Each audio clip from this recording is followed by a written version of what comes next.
ഇന്ന് രാത്രി ദൈവവചനത്തിൽ നിന്ന് വളരെ ശാന്തമായിട്ട് നമുക്ക് ധ്യാനിക്കണം. ഈ വചനം കേൾക്കുമ്പോൾ നിങ്ങൾക്ക് ആത്മാവിൽ നിറഞ്ഞ് ദൈവത്തെ മഹത്വപ്പെടുത്തണമെങ്കിൽ തടസ്സമൊന്നുമില്ല. സ്തോത്രം. വചന ശുശ്രൂഷയ്ക്ക് തടസ്സമാകരുതെന്നേ ഉള്ളൂ. ഇനി ഒരു നിയോഗം കിട്ടി എഴുന്നേറ്റ് നിന്ന് നൃത്തം ചെയ്യണമെങ്കിൽ ഞാനും അതിൽ സന്തോഷിക്കുന്നയാളാണ്. ചിലരൊക്കെ ഒരു ധാരണയുണ്ട് പുള്ളി ആരാധനയ്ക്കെതിരാണ്. ആരാധനയ്ക്കെതിരല്ല, ആരാധനയും പ്രാർത്ഥനയും ഉള്ളത് കൊണ്ടാണ് ഇങ്ങനെ നിൽക്കുന്നത്. ഇല്ലെങ്കിൽ എല്ലാ നിലയിലും തകർന്നു പോകേണ്ടതാ. അപ്പം ആരാധനയും പ്രാർത്ഥനയുടെയും പിൻബലത്തിലാണ് ദൈവം നിർത്തിയിരിക്കുന്നത്.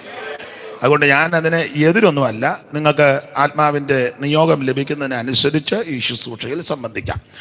ദൈവം നിങ്ങളെ എല്ലാവരെയും അനുഗ്രഹിക്കട്ടെ. വളരെ ശാന്തമായിട്ട് ഇന്ന് രാത്രി ദൈവവചനത്തിൽ നിന്ന് ചില കാര്യങ്ങൾ നമുക്ക് ചിന്തിക്കുകയും ധ്യാനിക്കുകയും അയവറക്കുകയും ചെയ്യാം.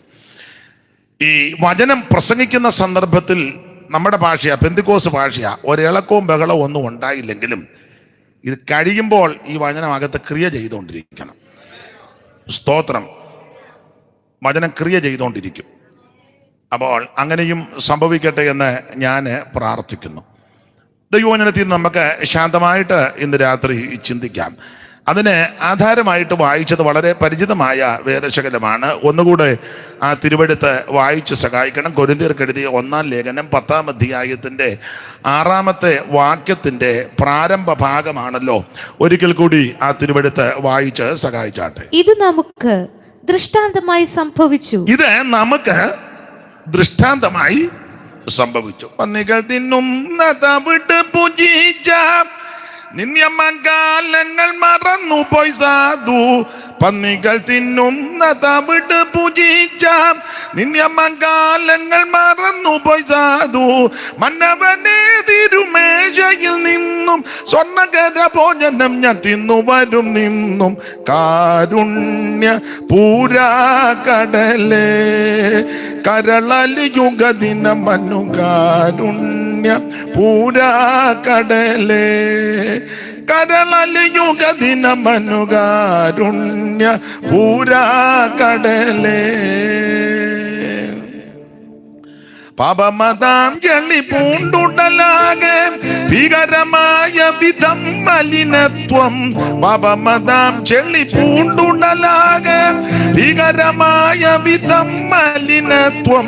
ചേർന്നു വിരൂപതയാർന്നൊരി വന്നു ചേരുമണ്ണിനരികതിൽ ഭാഗ്യമുണ്ടായിടുക.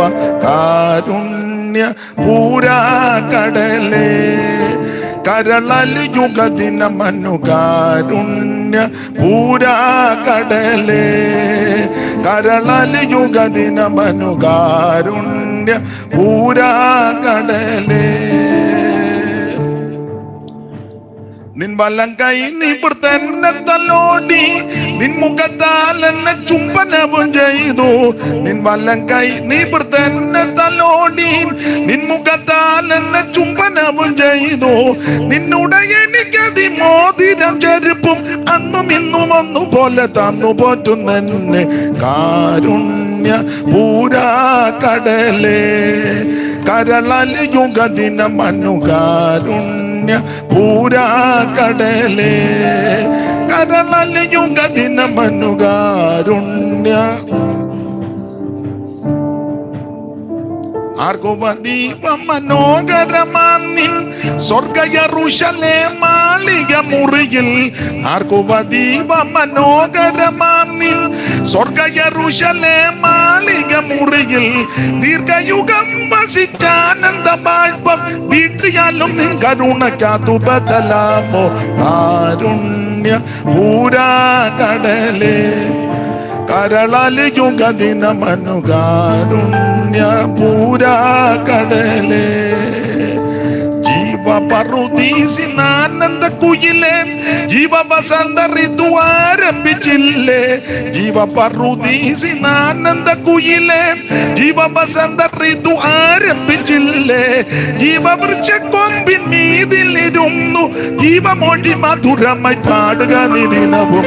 കാരുണ്യ പൂരാ കടലേ കരളലി യുഗദിന മനു. കാരുണ്യ പൂരാ കടലേ കരളലി യുഗദിന മനു. കാരുണ്യ പൂരാ കടലേ. ഒരിക്കൽ കൂടി കരമുയർത്തി ദൈവത്തെ മഹത്വപ്പെടുത്താം. എൻ്റെ കൂടെ ഒന്ന് രണ്ട് സഹോദരന്മാർ സഹായത്തിനുണ്ട്. ഇന്ന് അവർ വന്നില്ല. അപ്പം അതിൻ്റെതായ ചില പ്രയാസങ്ങളുണ്ടെങ്കിലും മോനെയും ദൈവം അനുഗ്രഹിക്കട്ടെ. നമുക്ക് ദൈവവചനത്തിൽ നിന്ന് ശാന്തമായിട്ട് ഈ രാത്രി ചിന്തിക്കാം. കൊരിന്ത്യർക്ക് എഴുതിയ 1-ാം ലേഖനം 10-ാം അധ്യായത്തിന്റെ 6-ാമത്തെ വാക്യത്തിന്റെ പ്രാരംഭ വാക്യം ഒന്നുകൂടെ വായിച്ചു. ഇത്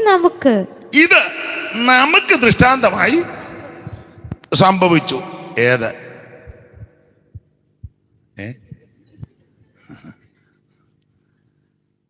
ഇത് നമുക്ക് ദൃഷ്ടാന്തമായി സംഭവിച്ചു. പുതിയ നിയമത്തിലെ ലേഖനങ്ങളിൽ വളരെ ഈടുറ്റ ലേഖനമാണ് കൊരിന്ത്യർക്ക് എഴുതിയ 1-ഉം 2-ഉം ലേഖനം. നമുക്കറിയാം, പൗലോസിന്റെ 14 ലേഖനങ്ങളിൽ 3 ലേഖനങ്ങൾ തർജ്ജന ലേഖനങ്ങളാണ്. അതൊക്കെ നിങ്ങൾക്കറിയാം. ഗലാത്യ ലേഖനം, കൊരിന്ത്യ ലേഖനം, എബ്രായ ലേഖനം. കൊരിന്ത്യ ലേഖനം തർജ്ജന ലേഖനമാകാൻ ഉള്ളതിന്റെ പ്രധാനപ്പെട്ട വിഷയങ്ങളിൽ ഒരു വിഷയം, ദൈവകുഞ്ഞുങ്ങൾ ശുദ്ധീകരണത്തോടും നീതീകരണത്തോടും വിശുദ്ധീകരണത്തോടും കർത്താവിന്റെ വരവിനായിട്ട് ഒരുങ്ങണം. ആ ഉദ്ദേശം വെച്ച് ഉന്നം വെച്ച് എഴുതിയ ലേഖനമാണ് കൊരിന്ത്യർക്ക് എഴുതിയ ലേഖനം. 1-ാം ലേഖനത്തിലെ പ്രധാനപ്പെട്ട വിഷയങ്ങൾ നമ്മൾ 10-ാം അധ്യായമാണ് വായിച്ചത്. 1-ാം അധ്യായത്തിലെ വിഷയം സഭയ്ക്കകത്ത് പക്ഷം നടക്കുന്നു. കക്ഷി പക്ഷങ്ങളൊക്കെ സഭയ്ക്കകത്ത്. ഇപ്പം നമുക്ക് പക്ഷമെന്നല്ല പറയേണ്ടത്, പാനല്, അതാണ് ഇപ്പൊ പറയേണ്ടത്. ഓരോരോ പാനലുകാരാ. ആട്ടെ, ഇവിടെ അതില്ലാത്തത് കൊണ്ട് ആ വിഷയം പറയുന്നില്ല. അപ്പോൾ 1-ാം അധ്യായത്തിൽ പക്ഷം പിടിക്കുന്നു. 2-ാം അധ്യായത്തിലേക്ക് വരുമ്പോൾ ഇവരുടെ ആഴമെല്ലാം നന്നായിട്ടൊന്ന് മനസ്സിലാക്കുക. 3-ാം അധ്യായത്തിലേക്ക് പ്രവേശിക്കുമ്പോൾ ഈർഷ്യയും പിണക്കവും പകയും. 4-ാം അധ്യായത്തിൽ ഇവരെ കണ്ടമാനം ചീർത്തിരിക്കുന്നു. 5-ാം അധ്യായത്തിലേക്ക് പ്രവേശിക്കുമ്പോൾ ജാതികളുടെ ഇടയിൽ പോലും ഇല്ലാത്ത നടപടി ക്രമങ്ങൾ കൊരിന്ത്യ സഭയിൽ. 6-ാം അധ്യായത്തിലേക്ക് പ്രവേശിക്കുമ്പോൾ വ്യവഹാരം, ആ വ്യവഹാരം വരുമ്പോൾ ഇവരുടെ ഇടയെ തീർക്കേണ്ട വിഷയം പുറത്തു കൊടുക്കുന്നു. പുറത്തുള്ളവർ വന്ന് വിഷയം തീർക്കാൻ കടന്നു വരുന്നു. 7-ാം അധ്യായത്തിൽ കുടുംബ പ്രശ്നങ്ങളാണ്. ഭാര്യയും ഭർത്താവും മക്കളും മാതാപിതാക്കളും സ്ത്രീയും പുരുഷനും തമ്മിലുള്ള വിഷയങ്ങൾ. 8-ാം അധ്യായത്തിലേക്ക് പ്രവേശിക്കുമ്പോൾ വിഗ്രഹാർപ്പണത്തെ സംബന്ധിച്ച വിഷയം, തിന്നാമോ തിന്നാൻ പാടില്ലയോ. 9-ാം അധ്യായത്തിൽ ഇതെല്ലാം എഴുതിയ പറഞ്ഞ് പ്രബോധിപ്പിച്ച പൗലോസിന്റെ അപ്പോസ്തലത്വത്തെ ചോദ്യം ചെയ്യുന്നു. എന്ന് പറഞ്ഞാൽ പൗലോസ് ആരാ? പൗലോസ് പെന്തിക്കോസ് വരുന്നതിന് മുന്നേ ഞങ്ങൾ പെന്തിക്കോസാ. അതാ ഇപ്പോഴത്തെ വാദം. 10-ാം അധ്യായത്തിലേക്ക് വരുമ്പോൾ പിറുപിറുപ്പും വിഗ്രഹ സേവയും. അപ്പൊ ഇങ്ങനെയാണ് ഈ അധ്യായം ഓടിച്ച് ഒന്ന് പഠിച്ചാൽ നമുക്ക് മനസ്സിലാകുന്നത്. വേറെയും വിഷയങ്ങൾ ഇതിനകത്ത് അടങ്ങിയിട്ടുണ്ടല്ലോ. അപ്പോൾ 1-ാം അധ്യായം പഠിക്കുമ്പോൾ ഇവരെ കൊരിന്ത്യയിലെ വിശ്വാസികൾ പ്രഗത്ഭരായിരുന്നു, മിടുക്കരായിരുന്നു. മറ്റ് ഇതര സഭാവിശ്വാസികളേക്കാൾ കുറച്ചുകൂടെ മുന്തിയ നിലപാടായിരുന്നു കൊരിന്ത്യർക്ക്. അവര് എല്ലാ കാര്യത്തിലും മുൻപന്തിയിലായിരുന്നു. 1-4 വായിച്ചു. 1-4, നിങ്ങൾക്ക് ക്രിസ്തുവേശുവിൽ നൽകപ്പെട്ട ദൈവകൃപ നിമിത്തം ഞാൻ എൻ്റെ ദൈവത്തിന് നിങ്ങളെക്കുറിച്ച് എപ്പോഴും സ്തോത്രം ചെയ്യുന്നു. ക്രിസ്തുവിന്റെ സാക്ഷ്യം നിങ്ങളിൽ ഉറപ്പായിരിക്കുന്നത് പോലെ അവരിൽ നിങ്ങൾ സകലത്തിലും, വിശേഷാൽ സകല വചനത്തിലും സകല പരിജ്ഞാനത്തിലും സമ്പന്നരായി തീർന്നു. അപ്പോൾ ഇവരെ എല്ലാത്തിലും സമ്പന്നരാ. ആ 4-ാം വാക്യം ഒന്നുകൂടെ വായിച്ചേ മോളെ. നിങ്ങൾക്ക് ക്രിസ്തുവേശുവിൽ നൽകപ്പെട്ട ദൈവകൃപ നിമിത്തം ഞാൻ എൻ്റെ ദൈവത്തിന് നിങ്ങളെ കുറിച്ച് എപ്പോഴും സ്തോത്രം ചെയ്യുന്നു. കൊരിന്ത്യ വിശ്വാസികളെ ഓർക്കുമ്പോഴെല്ലാം പൗലോസിനെ സ്തോത്രം ചെയ്യുവാൻ വലിയ താല്പര്യവും പ്രേരണയും ആവേശവും ഉന്മേഷവും ഉണ്ട്. വിശ്വാസികളെ പറ്റി ഓർക്കുമ്പോൾ കർത്തദാസന്മാർക്ക് ആ നിലയിലുള്ള ഒരു മനോഭാവം ഉണ്ടാക്കണം. ഉദാഹരണം തിരിച്ചങ്ങനെ.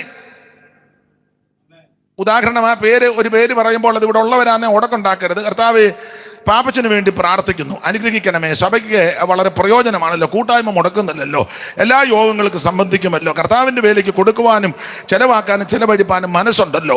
ആമേൻ. വളരെ ഉത്സാഹിയാണല്ലോ. നിന്റെ ദാസനെ അനുഗ്രഹിക്കണമേ. ആ പ്രാർത്ഥനയ്ക്ക് വന്ന കൈയടിക്കുകയും പാടുകയും പ്രാർത്ഥിക്കുകയും ഉത്സാഹത്തിൽ മടുപ്പില്ലാതെ ആത്മാവിൽ എരിവുള്ളവനായി ദൈവത്തെ സേവിക്കുന്ന പാപ്പച്ചനെ ബലപ്പെടുത്തണമേ, ദീർഘായുസ്സ്. ഇങ്ങനെ പ്രാർത്ഥിപ്പിക്കണം. മനസ്സിലായോ? അല്ലാതെ താവേ പാപ്പച്ചൻ വന്നിട്ടുണ്ട്, ദൈവമേ സിംഹത്തിൻ്റെ വായടച്ച് ദൈവമേ പാപ്പച്ചൻ്റെ നാവിനെ ബന്ധിക്കണേ, ആരാധനയിൽ ഒരു അക്ഷരം പോലും മിണ്ടാൻ. അവിടെ എന്ന് പാപ്പം വന്നാലും ഉടക്കൊണ്ടാക്കിയേച്ചേ, അത് അങ്ങനെ പാടില്ല.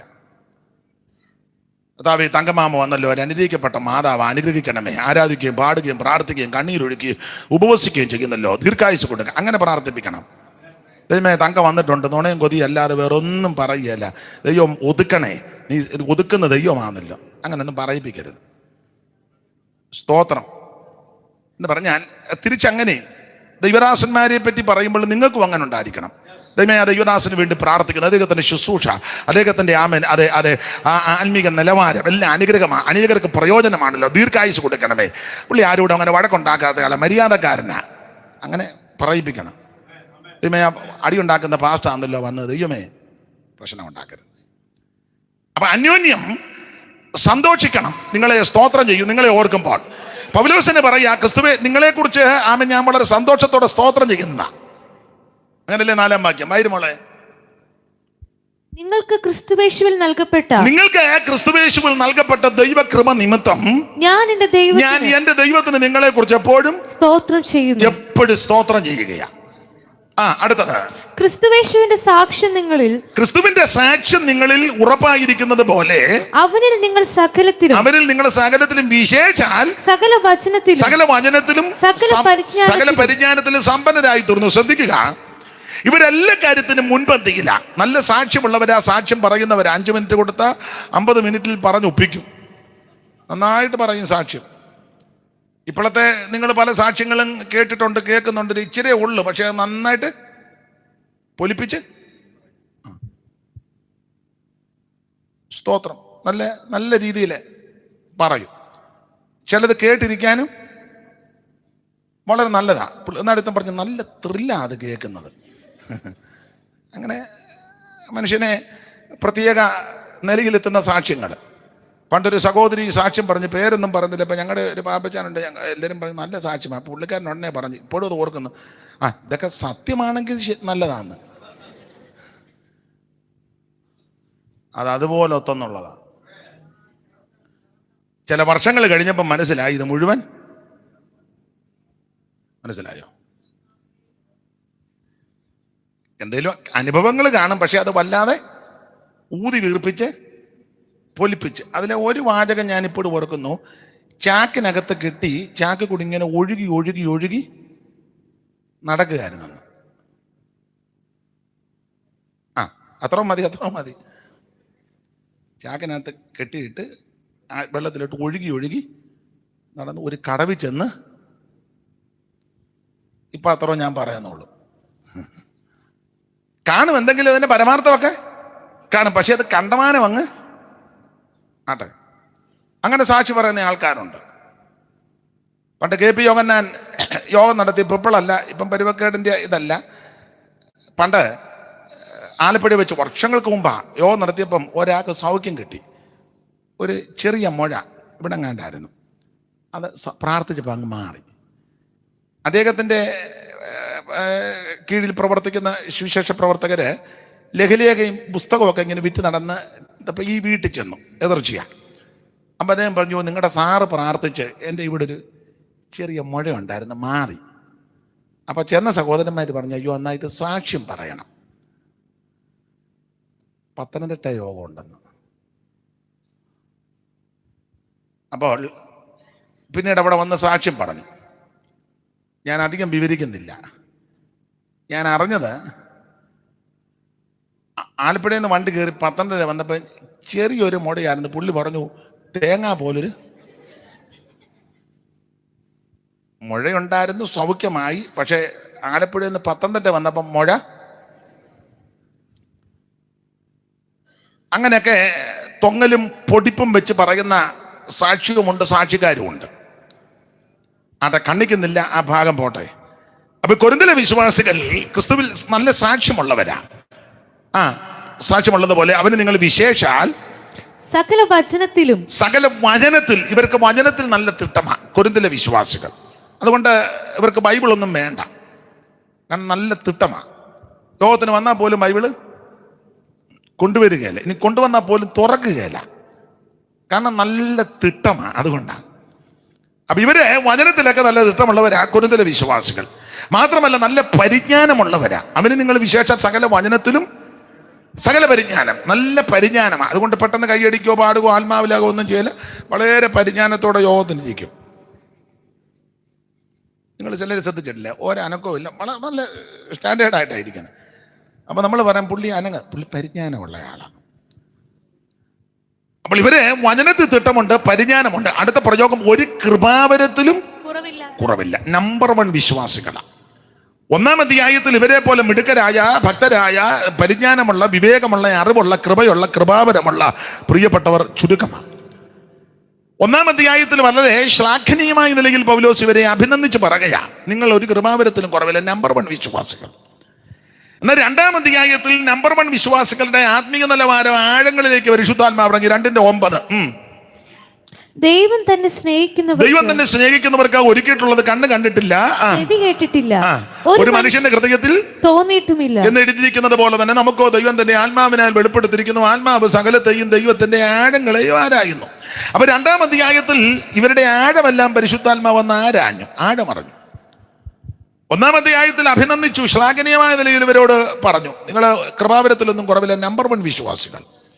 2-ാം അധ്യായത്തിൽ ഇവരുടെ ആഴമെല്ലാം പരിശുദ്ധാത്മാവ് നോക്കി. ആഴം, ഞാനും നിങ്ങളുമെല്ലാം പുറമെ നോക്കി വിലയിരുത്തി അഭിപ്രായം പറഞ്ഞ് മാർക്കിടുന്നവരാ. ദൈവം നമ്മുടെ ആഴം അറിയുന്നവനാ.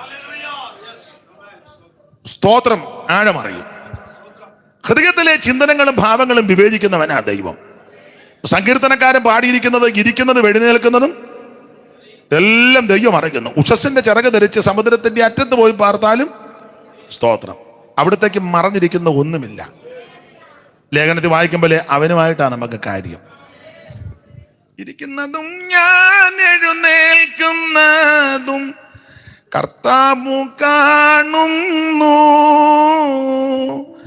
ഗ്രഹിക്കുന്നു കർത്തനൻ ഹൃദയ നിരൂപണ. ദൂരത്തു നിന്നും തന്നെ നമ്മളെ ഒക്കുകയല്ല.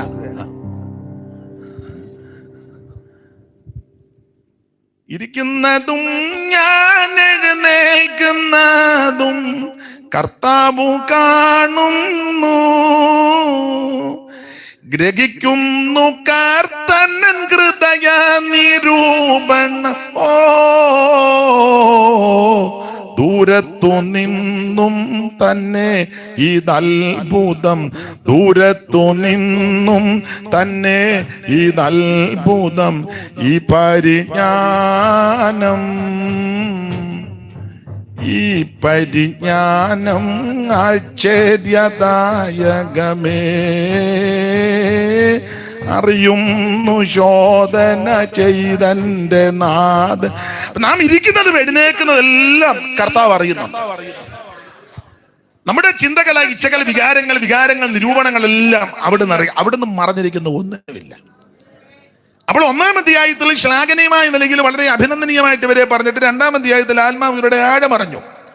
ആത്മാവ് സകലത്തെയും ദൈവത്തിന്റെ ആഴങ്ങൾ അറിയും. ദൈവത്തിന്റെ ആഴമുള്ള പോലെ സാത്താൻ ആഴമുണ്ട്. അതാ വെളിപ്പാട് പുസ്തകത്തിൽ സാത്താന്റെ ആഴം അറിഞ്ഞിട്ടില്ലാത്ത ചിലര്. 2-ാം അധ്യായത്തിൽ ആഴമല്ല അറിഞ്ഞു. ആഴമറിഞ്ഞ ആത്മാവ് 3-ാം അധ്യായത്തിൽ പറഞ്ഞത് എന്താ? 3:1 വായിച്ച മോളെ. എന്നാൽ സഹോദരന്മാരെ, നിങ്ങളോട് എനിക്ക് ആത്മീകന്മാരുടെന്നത് പോലെ, അല്ലെ ജഡീകന്മാരുടെന്നത് പോലെ, ക്രിസ്തുവിൽ ശിശുക്കളായവരുടെന്ന പോലെ എത്രയും സംസാരിപ്പാൻ കഴിഞ്ഞു. അപ്പൊ 1-ാം അധ്യായത്തിൽ ശ്ലാഘനീയമായ നിലയിൽ പറഞ്ഞു, 2-ാം അധ്യായത്തിൽ ആഴ പറഞ്ഞു, 3-ാം അധ്യായത്തിൽ ആഴ പറഞ്ഞ് ഇവരോടെ പറ്റി പറയുക, നിങ്ങളോട് ആത്മീകരോട് സംസാരിക്കുന്നത് പോലെ സംസാരിക്കാൻ പറ്റുന്നില്ലെന്ന്. നിങ്ങൾ പെന്തിക്കോസുകാരൊക്കെ ആ മറുഭാഷ പറയുന്നുണ്ട്, ചാടുന്നുണ്ട്, ബഹളമുണ്ട്, തമ്പേർ അടിക്കുന്നുണ്ട്, നൃത്തം ചെയ്യുന്നുണ്ട്, പാട്ട് പാടുന്നുണ്ട്, അഭിഷേകമുണ്ട്, നിങ്ങൾ പവർ മീറ്റിംഗ് വെക്കുന്നുണ്ട്, പവർ കോൺഫറൻസ് വെക്കുന്നുണ്ട്, ഫയർ മീറ്റിംഗ് ഉണ്ട്, 40 ഉണ്ട്, 21 ഉണ്ട്, 3 ഇരിക്കുന്നു, 7 ഇരിക്കുന്നു. ഇതൊക്കെ നല്ലത്, അഭിനന്ദിക്കുന്നു, വളരെ നല്ല കാര്യം. വചനത്തിലൊക്കെ നല്ല തിട്ടമുണ്ട്. ബൈബിൾ സ്കൂളുണ്ട്, ബൈബിൾ കോളേജുണ്ട്, കാര്യങ്ങളുണ്ട്. BTH, BD, MTU, MTH, ഇപ്പം പിന്നെ ചില റിസർച്ച്, എല്ലാം നല്ല കാര്യം, നല്ലത്. അങ്ങനെ തന്നെ പോട്ടെ. പൈനീർ വർക്ക് ഉണ്ട്, പുതിയ മിഷൻ സ്റ്റേഷൻ ഉണ്ട്, പ്രവർത്തനങ്ങൾ വിപുലമാക്കുന്നു, നോർത്ത് ഇന്ത്യയിൽ വേല ചെയ്യുന്നു, ഒക്കെ നല്ല കാര്യം. അത് നന്നായിട്ട് വർദ്ധിപ്പിച്ചോണം. ലഘുലേഖ കൊടുക്കുന്നു, എല്ലാവരും പരസ്യയോഗം നടത്തുന്നു, അതൊക്കെ നല്ല കാര്യമാണ്. കൺവെൻഷന് പ്രസംഗിക്കുന്നു, ബൈബിൾ ക്ലാസ് എടുക്കുന്നു, എല്ലാം നല്ല കാര്യം. ഇഷ്ടംപോലെ സഭകൾ, എല്ലാ കൂട്ടങ്ങൾ, കൂടിവരവുകൾ, എല്ലാം പ്രൈസ് ആൻഡ് വർഷിപ്പുകാർ, വർഷിപ്പ് ലീഡർമാർ, എല്ലാം നല്ലതാ. പക്ഷെ നിങ്ങളോട് ആത്മീകരോട് സംസാരിക്കുന്നത് പോലെ സംസാരിക്കാൻ പറ്റുന്നില്ല.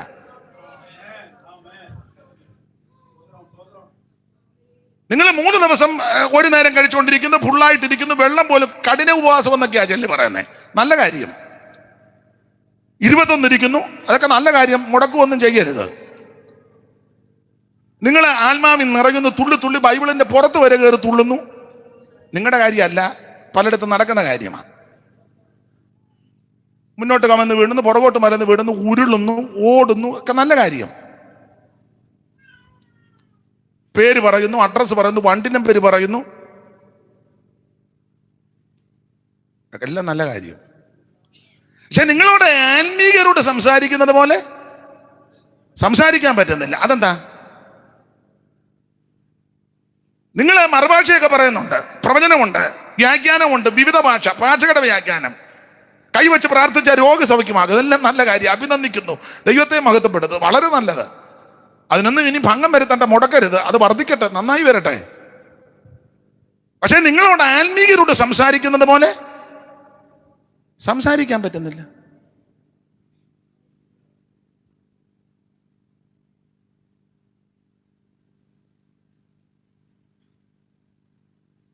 എല്ലാരും എടുക്കപ്പെട്ടോ? അതൊരു അനുഭവം ഇല്ലാതിരിക്കുന്നത്. ദൈവത്തിന് മഹത്വം. എന്നാൽ സഹോദരന്മാരെ, നിങ്ങളോട് ആത്മീകന്മാരിടുന്നത് പോലെ അല്ല, ജഡീകന്മാരിടുന്നത് പോലെ, ക്രിസ്തു വിളിശിഷ്യനായവരിടുന്ന പോലെ എത്രയും സംസാരിപ്പാൻ. അതിന് കാരണം 3:3 വായിച്ചേ മോളെ. നിങ്ങളുടെ ഇടയിൽ ഈർഷ്യയും പിണക്കവും ഇരിക്കെ, നിങ്ങളുടെ ഇടയിൽ ഈർഷ്യയും പിണക്കവും ഇരിക്കുന്നു. ഉണ്ടോ? 1-ാം അധ്യായത്തിൽ എന്തോ ഉണ്ടെന്നാ, ഒരു കൃപാവരത്തിലും കുറവില്ല, മുഴുവൻ കൃപാവരവും ഉണ്ട്. അവരുടെ ഇടയിൽ ഇപ്പം 3:3 എന്തുവാ? ഈർഷ്യയും പിണക്കവും. അപ്പൊ ഇത് രണ്ടും കൂടെ ബാലൻസിലാണ് കൊണ്ടുപോകുന്നത്. ഒരുത്തൻ പറഞ്ഞു 50-50 ആണ്. നമ്മൾ സാധാരണ ഇവിടെ നാട്ടിലൊക്കെ കേൾക്കുന്ന 20-20 അവനത് പിടികിട്ടി. പേപ്പറിലൊക്കെ കാണുകയല്ലേ, എന്താ കളി ഇല്ല, 20-20. ഇത് 50-50. അങ്ങനെ ഒരു ബിസ്ക്കറ്റ് ഉണ്ട്, ഞാൻ വല്യമ്മച്ചിക്ക് നാളെ മേടിച്ച് കൊടുത്തതാ. 50-50. ചെറുതിന് ചെറിയ നേരിയ ഉപ്പും. പകുതി ആത്മീയവും പകുതി ജഡീകവും. നിങ്ങളുടെ ഇടയിൽ ഈർഷ്യയും പിണക്കവും ഇരിക്കെ, നിങ്ങൾ ശേഷം മനുഷ്യരെ പോലെ. അത് പാടില്ല. അതാണ് 3-ാം അധ്യായത്തിൽ വിവരിക്കുന്നില്ല. 4-ാം അധ്യായത്തിൽ കണ്ടമാനം അങ്ങ് ചീർത്തിരിക്കുക. ചീർപ്പ്. ഏതാണ്ടൊക്കെ അറിയാം, ഏതാണ്ടെല്ലാം പ്രാപിച്ചു, ഏതാണ്ടൊക്കെ ആയി, അങ്ങ് ചീർക്കുക. ആത്മീയത്തിൽ ഇങ്ങനെ ചീർപ്പുണ്ട്. ഞങ്ങളാണ് പഴയ പെന്തിക്കോസുകാരും, ഞങ്ങളാണ് ഇതിന്റെ തലതൊട്ടപ്പന്മാരും, ഞങ്ങളുടെ ഇടയിൽ നിന്നാണ് ഇതെല്ലാം പോയിരിക്കുന്നത്. ഞങ്ങൾ ഈ സഭയുടെ സ്റ്റാർട്ടിങ് മുതലുണ്ട്, ഞങ്ങൾക്ക് വചനത്തിൽ നല്ല തിട്ടമുണ്ട്, ഞങ്ങൾക്ക് എല്ലാം അറിയാം. പെന്തിക്കോസിൽ തന്നെ ഞങ്ങളാണ് നമ്പർ 1. ഞങ്ങളുടെ ഇടയിലാണ് കൺവെൻഷൻ പ്രസംഗകരെല്ലാം ധാരാളം, ഞങ്ങളുടെ സഭയിലുള്ളവരാണ് കൂടുതൽ. ചീർക്കുക, കണ്ടമാനം ചീർക്കുക. ഒരു ശുശ്രൂഷയ്ക്ക് നിർത്തിയ ഞങ്ങളുടെ സഭയിലുള്ളവരാണ് എല്ലാ ശുശ്രൂഷ ചെയ്യാൻ മിടുക്കന്മാര്. ഞങ്ങൾ ധാരാളം സഭയുണ്ട്, അംഗബലമുണ്ട്, സ്ഥാപന ജംഗമ വസ്തുക്കൾ ഞങ്ങൾക്കുണ്ട്, മിടുക്കന്മാരും പ്രഗത്ഭന്മാരുമുണ്ട്. വിദേശ രാജ്യങ്ങളിൽ ഞങ്ങളുടെ ആൾക്കാരാണ് കൂടുതൽ. ഞങ്ങൾക്ക് വചനത്തിൽ നല്ല തിട്ടമുണ്ട്. കണ്ടമാനം അങ്ങ് ചീർക്കുക. ഞങ്ങൾക്കെല്ലാം അറിയാം, ഞങ്ങളെ പോലെ അറിവുള്ളവര്. ഈ വേണ്ട പുസ്തകം ധ്യാനിച്ചാൽ പഠിച്ചാൽ എൻ്റെ ചെറിയ അനുഭവത്തിൽ നിന്നും കൂടെ പറയാം. ഇത് പഠിക്കും തോറും അറിയും തോറും ഒരു കാര്യം ബോധ്യപ്പെടും, നമുക്കൊന്നും അറിയത്തില്ലെന്ന്. അങ്ങനെ ഇതിൻ്റെ ഒരു വിശേഷത. ഇത് പഠിക്കും തോറും, ധ്യാനിക്കും തോറും, കേൾക്കും തോറും എൻ്റെ അനുഭവമാണ് ഞാൻ പറയാനേ, ഒരു കാര്യം നമുക്ക് മനസ്സിലാകും, ദൈവമേ എനിക്കൊന്നും അറിയത്തില്ലല്ലോ. എൻ്റെ എളിയ അനുഭവമായി പറയാൻ. 2, കർത്താവിനോട് സ്നേഹം കൂടും. ഞാൻ ഇതിനൊന്നും യോഗ്യനല്ലായിരുന്നു. യാതൊരു അറിവോ ഗുണഗണങ്ങളോ വിശേഷതകളോ ഒന്നുമില്ലാത്ത എന്നെ ഈ 2 വാക്യമാണെങ്കിലും പറയാനും 2 പാട്ട് പാടാനും ഈ സദസ്സിൽ ഈ സ്റ്റേജിൽ നിൽക്കുവാനും ഈ പുസ്തകമെടുത്ത് കൊത്തയാന്നേലും 10 കാര്യം പറയുവാൻ എന്നെ യോഗ്യനാക്കി തീർത്തല്ലോ എന്നോർത്ത് കർത്താവിനോട് നന്ദി കൂടുക. സ്തോത്രം. മുടിയംപുത്രൻ കടന്നു വന്ന് അപ്പനെ നോക്കി പാടിയെന്ന, ഭക്ഷണം തിരുന്നപ്പോൾ പാടിയെന്ന TKS എഴുതിയേക്കുന്നത്, TK ശൗമേൽ. അപ്പൻ്റെ വീട്ടിൽ വന്നപ്പോൾ തീന്മേശ മുഴുവൻ വിഭവസമൃദ്ധമായ ഭക്ഷണം. പന്നി തിന്നുന്ന വാളവരെ തിന്നാൻ ആഗ്രഹിച്ചെങ്കിലും പന്നി ഇവന് കൊടുത്തില്ല. പന്നിക്ക് പോലും ഇവനോട് താല്പര്യമില്ലായിരുന്നു. പക്ഷേ അപ്പൻ ഇവനെ ഓടി വന്ന് കെട്ടിപ്പിടിച്ച് ചുംബിച്ച് കാലിന് ചെരുപ്പൊക്കെ ഇടിയിച്ച് അങ്കിയൊക്കെ ധരിപ്പിച്ച് മോതിരമൊക്കെ ഇടിയിപ്പിച്ച്, ബാല്യക്കാരോട് പറഞ്ഞല്ലോ മൃഗത്തെ പിടിച്ച് അറക്കാൻ, അതെല്ലാം തീന്മേശയെ കൊണ്ട് വെച്ചു. ഇവൻ ആ മേശയിൽ നിന്ന് നോക്കി, അപ്പൻ്റെ മുഖത്തോട്ടൊന്ന് നോക്കി, പിന്നെ ഈ മേശ നോക്കി. ഇത് നോക്കാൻ കാര്യം വാളവരെ ഓർത്തായി നോക്കുന്നത്. വാളവരെ തിന്നാൻ കൈയിടാൻ ചെന്നപ്പോൾ കുട്ടൻ പന്നി മുക്കറായിട്ട് അവനെ ഉന്തി. അവസാനം പന്നിക്ക് പോലും ഇവനോട് താല്പര്യമില്ലായിരുന്നു. അന്നേരം ഇവന് ഇവിടെ വന്നപ്പോൾ ഇതെല്ലാം നല്ല മട്ടൻ ചാപ്സ്, ചില്ലി ചിക്കന്, തന്തൂരി, പിന്നെന്തുവാടാ ഏതാ ബ്രോസ്റ്റൻ ചിക്കനോ, ആയിക്കോട്ടെ നീ ഇങ്ങോട്ട് നോക്ക്. ഇതെല്ലാം കൊണ്ട് തീന്മേശയെ വെച്ചിരിക്കുക. അന്നേരം ഇവൻ അപ്പൻ്റെ മുഖത്തോണ്ട് നോക്കിയപ്പോൾ അപ്പൻ കരുണയുള്ള അപ്പനാ, കഴിച്ചോളാൻ പറഞ്ഞു. അപ്പം ഇത് കണ്ടുകൊണ്ട് TK ശൗമേൽ എഴുതിയൊരു വരിയുണ്ട്, നിങ്ങൾക്ക് അറിയാവുന്നൊരു പാടിക്കൂ. ഇവൻ അപ്പനെ നോക്കി പാടുക. ഇന്നു ഞാൻ നിന്നോടൊത്തു പന്തിയിൽ മോദമായി മോദമായി, ഇന്നു ഞാൻ നിന്നോടൊത്തു പന്തിയിൽ മോദമായി മോദമായി, വന്നു തിന്ന് തൃപ്തനായി എത്രയോ ഭാഗ്യവാൻ ഭാഗ്യവാൻ. പന്നി തിന്ന ഭോജ്യവും അന്ന് ഞാൻ കൊതിച്ചത്, പന്നി തിന്ന ഭോജ്യവും അന്ന് ഞാൻ കൊതിച്ചത്, എന്നേക്കുമായി മറന്നുപോയി നാദാ. കൃപ കൃപയൊന്നിനാൽ തവ സുതനായി ഞാൻ, കൃപയുള്ള യഹോവേ ദേവാ മമ്മ നല്ല പിതാവേ ദേവാ. കൃപ കൃപയൊന്നിനാൽ തവ സുതനായി നീ, കൃപയുള്ള യഹോവേ ദേവാ. പാടാൻ വയ്യ, നിങ്ങൾ എടുത്ത് പാടുവെന്നാ ഞാൻ കരുതിയത്. നിങ്ങളെല്ലാവരും ഇവിടെ എനിക്ക് പാട്ടറിയാവോന്ന് നിങ്ങൾ പരീക്ഷിക്കുകയായിരുന്നു. അപ്പോൾ ഈ പുസ്തകം പഠിച്ചാൽ നമുക്ക് ബോധ്യപ്പെടും, പഠിക്കും തോറും നമുക്കൊന്നും അറിയത്തില്ല. 2, കർത്താവിനോട് സ്നേഹം കൂടും. സ്തോത്രം. സ്നേഹം കൂടും. ഓരോ ശുശ്രൂഷകൾക്ക് നിൽക്കുമ്പോൾ എൻ്റെ അനുഭവമാ, വളരെ സന്തോഷത്തോടും ദൈവഭയത്തോടും കൂടാണ് നിൽക്കുന്നത്. അതിൻ്റെ ഒരു കാരണവും കൂടെ പറയാം. എപ്പോഴും ഞാൻ പറയുന്നത് ഒന്നുകൂടെ ആവർത്തിക്കുക. എന്നേക്കാൾ കഴിവുള്ള മിടുക്കന്മാരാകുന്ന, ശ്രേഷ്ഠന്മാരാകുന്ന, ജ്ഞാനമുള്ള, സൗന്ദര്യമുള്ള, കരുത്തുള്ള, ബലമുള്ള, ശക്തരായ, സൗന്ദര്യ സമ്പൂർണരാകുന്ന ദൂതന്മാർ ഈ ശുശ്രൂഷ ചെയ്യാൻ ആഗ്രഹിച്ചു. ദൈവം കൊടുത്തില്ല. സൗന്ദര്യമില്ലാത്ത, ജ്ഞാനമില്ലാത്ത, കഴിവില്ലാത്ത, ബലമില്ലാത്ത, ശക്തിയില്ലാത്ത, യാതൊരു യോഗ്യതയില്ലാതിരുന്ന എനിക്ക് ഈ ശുശ്രൂഷ ദൈവം തന്നു. കർത്താവിൻ്റെ വേലക്കാരോടും കൂടിയാണ് ഞാൻ ഈ പറയുന്നത്. ജ്ഞാനസമ്പൂർണ്ണനും സൗന്ദര്യസമ്പൂർണ്ണനും ഒക്കെ ആയിട്ട് അവരെ സൃഷ്ടിച്ചത്. ഭയങ്കര ശക്തിയും കരുത്തുമാണ്, ശക്തിയും ബലവുമേറിയ ദൈവദൂതന്മാർ. അങ്ങനെ ഒരു ദൂതൻ വന്ന ഒറ്റയടി 1,85,000. ഈ ടൈപ്പ് ദൂതന്മാർക്ക് ഇത് കൊടുത്തില്ല.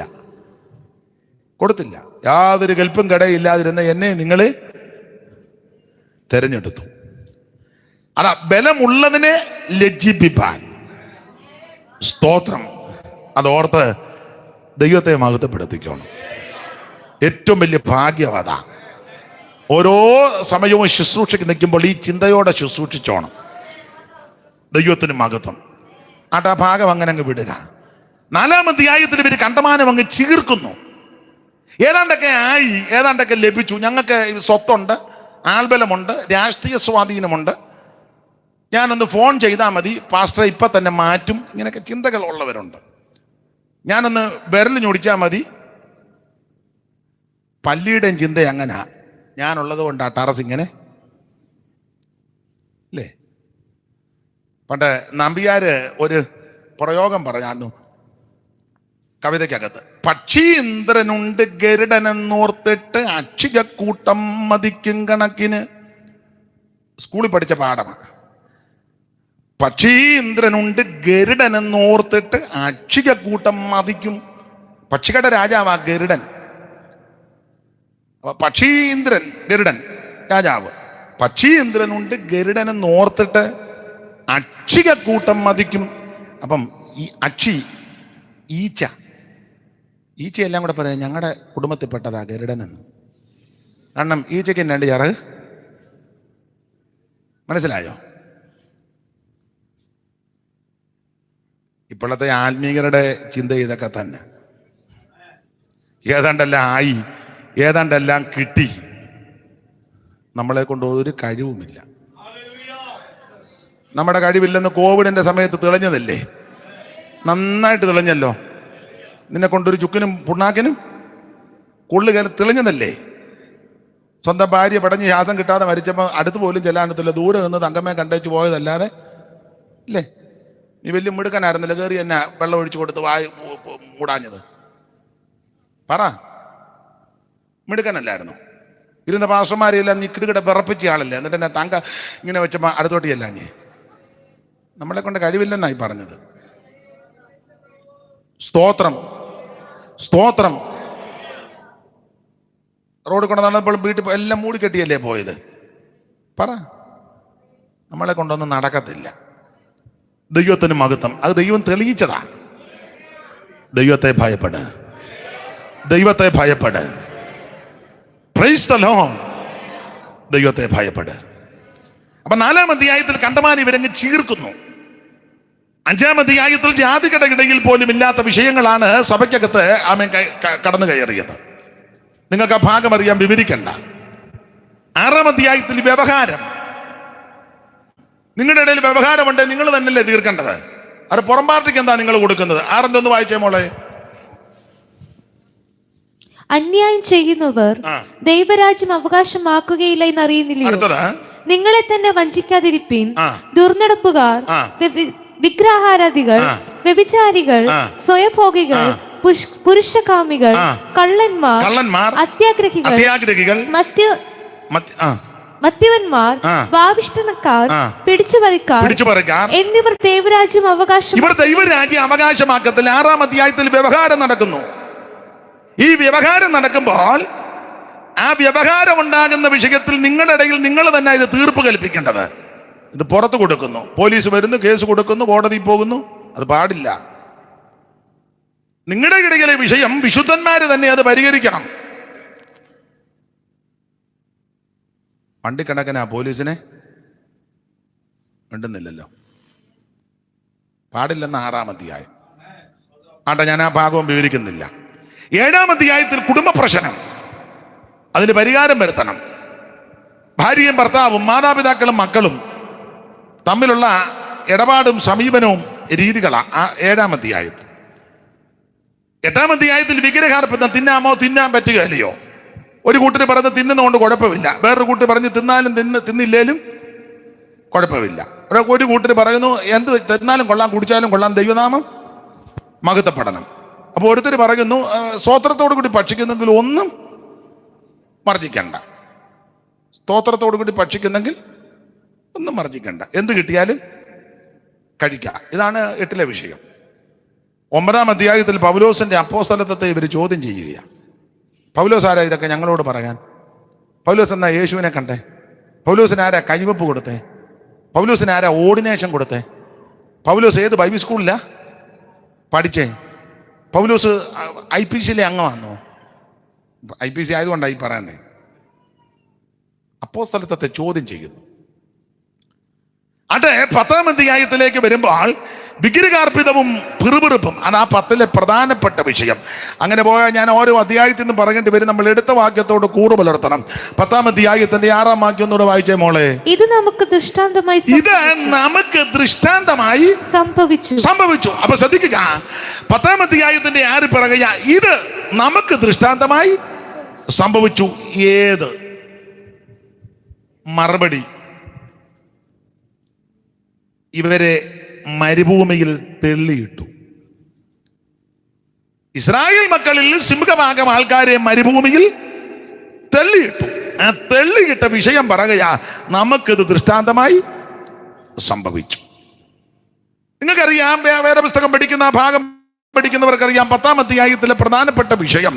10-ാം അധ്യായത്തിന്റെ 1 മുതൽ താഴോട്ട് പഠിക്കുമ്പോൾ ഇവരെ അല്ലെങ്കിൽ അവരാരാന്ന് ചോദിച്ചാൽ മരുഭൂമിയിൽ പ്രയാണം ചെയ്ത ഇസ്രായേൽ ജനത്തിന്റെ ചരിത്രമാണ് ആ അധ്യായത്തിന്റെ പ്രാരംഭ ഭാഗത്ത് വിവരിച്ചിരിക്കുന്നത്. 10-ാം അധ്യായത്തിൽ വായിക്കുന്ന സഹോദരന്മാരെ, നമ്മുടെ പിതാക്കന്മാരെല്ലാം മേഘത്തിലായിരുന്നു. മേഘത്തിന് സമുദ്രത്തിന് സ്നാനമേറ്റ് മോശയോട് ചേർന്നു. എല്ലാവരും ഒരേ ആത്മീയ ആഹാരം തിന്നു, എല്ലാവരും ഒരേ ആത്മീയ പാനീയം കുടിച്ചു. അവരെ അനുഗമിച്ച് ഈ ആത്മീയ പാറയുന്നല്ലോ അവർ കുടിച്ചത്. ആ പാറ ക്രിസ്തുവാകുന്നു. ആ 5-ാം വാക്യം, എങ്കിലും ഒരു മിക്ക പേരിലും ദൈവം പ്രസാദിച്ചില്ല. അവരെ മരുഭൂമിയിൽ തള്ളിയിട്ട് കളഞ്ഞ കാര്യം നിങ്ങൾ അറിയാതെ ഇരിക്കരുത്. എന്നിട്ട് 6-ാം വാക്യം പറയുക, ഇത് നമുക്ക് ദൃഷ്ടാന്തമായി സംഭവിച്ചു. അപ്പോൾ 10-ാം അധ്യായത്തിന്റെ 1 മുതൽ താഴോട്ടുള്ള വേദഭാഗം പഠിക്കുമ്പോൾ മരുഭൂമിയിൽ പ്രയാണം ചെയ്ത ഇസ്രായേലിന്റെ ചരിത്രമാണ് ഇവിടെ പറയുന്നത്. അവരെ പറ്റി പറയുക, മരുഭൂമിയിൽ ഇവരെ തെള്ളിയിട്ടു.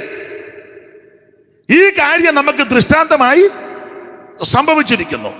എന്നിട്ട് 11-ാമത്തെ വാക്യത്തിന്റെ ഒടുവിൽ പറഞ്ഞത്, ലോകാവസാനം വന്നെത്തിയിരിക്കുന്ന നമുക്ക് ബുദ്ധിയുപദേശത്തിനും കൂടാണ്. ആ 11-ാമത്തെ വാക്യത്തിന്റെ 2-ാം ഭാഗം വായിക്കണം. ലോകാവസാനം വന്നെത്തിയിരിക്കുന്നു. ലോകാവസാനം വന്നെത്തിയിരിക്കുന്ന നമുക്ക്, ലോകാവസാനം വന്നെത്തിയിരിക്കുന്ന നമുക്ക് ബുദ്ധിയുപദേശത്തിനായിട്ട് എഴുതി വെച്ചിരിക്കുക. ഈ കാര്യമാണ് നമുക്ക് ദൃഷ്ടാന്തമായി സംഭവിച്ചു. എന്ത്? അവരെ മരുഭൂമിയിൽ തെള്ളിയിട്ടു. 5-ാം വാക്യം ഒന്നുകൂടെ വായിച്ചേ, 10-ന്റെ 5. എങ്കിലും അവരിൽ മിക്ക പേരിലും ദൈവം പ്രസാദിച്ചില്ല.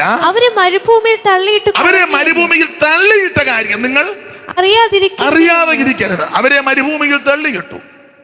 ഇവരെ തെള്ളിയിടാനുള്ള കാരണങ്ങൾ ഇത് നമുക്ക് ദൃഷ്ടാന്തമായി സംഭവിച്ചിരിക്കുക. ഏത്? ഇവരെ തെള്ളിയിടാൻ കാരണം അതാ ഇന്ന് രാത്രി നമ്മൾ ചിന്തിക്കാൻ പോകുന്നത്. ഇവരെ മരുഭൂമിയിൽ തെള്ളിയിടാനുള്ള കാരണങ്ങൾ. ഇവരാരാ? ഒറ്റ വാക്ക് പറയാം, രക്ഷിക്കപ്പെട്ടവരാ. കാരണം ഇവര് കുഞ്ഞാടിനെ അറുത്ത് ചോരത്തളി ആചരിച്ച ദൈവമക്കളാ. അത് രക്ഷയെ കാണിക്കുന്നു. 2, ഇവര് ചെങ്കടൽ കടന്നവരാ, സ്നാനത്തിന് നടല. 3, ഇവര് മന്ന ഭുജിച്ചവരാ. സ്തോത്രം. മാധുര്യമേറിയ തിരുവചനം അയവറക്കി ഭക്ഷിച്ച് ബലപ്പെട്ടവരാ. 4, അടിക്കപ്പെട്ട പാറയുന്നവര് വെള്ളം കുടിച്ചവരാ. ആത്മസ്നാനത്താലൊക്കെ ഇവര് നിറഞ്ഞവരാ. മോശ വടിയെടുത്ത് പാറയെ അടിച്ചു, നദി ചാടിപ്പുറപ്പെട്ട് തോടുകളും കവിഞ്ഞൊഴുകി. വേറൊരു ഭാഗത്ത് വായിക്കുന്നു, അവരെ അനുഗമിച്ച് ഈ ആത്മീയ പാറയെന്നല്ലോ അവർ കുടിച്ചത്. ഇതിങ്ങനെ അനുഗമിച്ചുകൊണ്ടിരിക്കുക. അപ്പോൾ ഇവര്, എൻ്റെ ഭാഷയെ പറഞ്ഞ, ഇവര് ആത്മാവിൽ സന്തോഷിച്ചവരാ. അപ്പൊ രക്ഷിക്കപ്പെട്ടവരാണ്, സ്നാനപ്പെട്ടവരാണ്, ആ തിരുവചനം ഭക്ഷിച്ചവരാ, ആത്മാവിൽ നിറഞ്ഞവരാ. പക്ഷെ ഇവരെ മിക്ക പേരിലും ദൈവം പ്രസാദിച്ചില്ലെന്ന് മാത്രമല്ല, ഇവരെ തെളിയിട്ടു. അപ്പൊ രക്ഷിക്കപ്പെട്ടത് കൊണ്ടോ, സ്നാനപ്പെട്ടത് കൊണ്ടോ, വചനം കേട്ട് ഗ്രഹിച്ചത് കൊണ്ടോ, വചനം പഠിച്ചത് കൊണ്ടോ, ആത്മാവിൽ നിറഞ്ഞത് കൊണ്ട് തൃപ്തിപ്പെടരുത്. ദൈവം പ്രസാദിക്കുകയും ചെയ്യണം. ദൈവം പ്രസാദിക്കുക മാത്രമല്ല, ആരും ഈ മരുഭൂമിയിൽ പട്ടുപോകരുത്. ദൈവം നമ്മെ തെള്ളിയിടരുത്. മനുഷ്യര് തള്ളിയിട്ടാൽ ദൈവം നമ്മെ എഴുന്നേൽപ്പിച്ചോളും. ദൈവം തള്ളിയാലോ മനുഷ്യർ ചിലപ്പോൾ അന്യോന്യം തള്ളിയിടാനൊക്കെ ശ്രമിക്കും, തെള്ളിയിടും, ചിലപ്പം വീണെന്നും വരാം. അവർ തന്നെ തെള്ളിയിട്ടേച്ച് അവർ തന്നെ അതിൻ്റെ ഫോട്ടോ എടുത്ത് ഫേസ്ബുക്കിലല്ല കൊടുക്കും. അയ്യോ ജോർജ് കുട്ടി വീണു, ഇവൻ തെള്ളിയിട്ടതാ.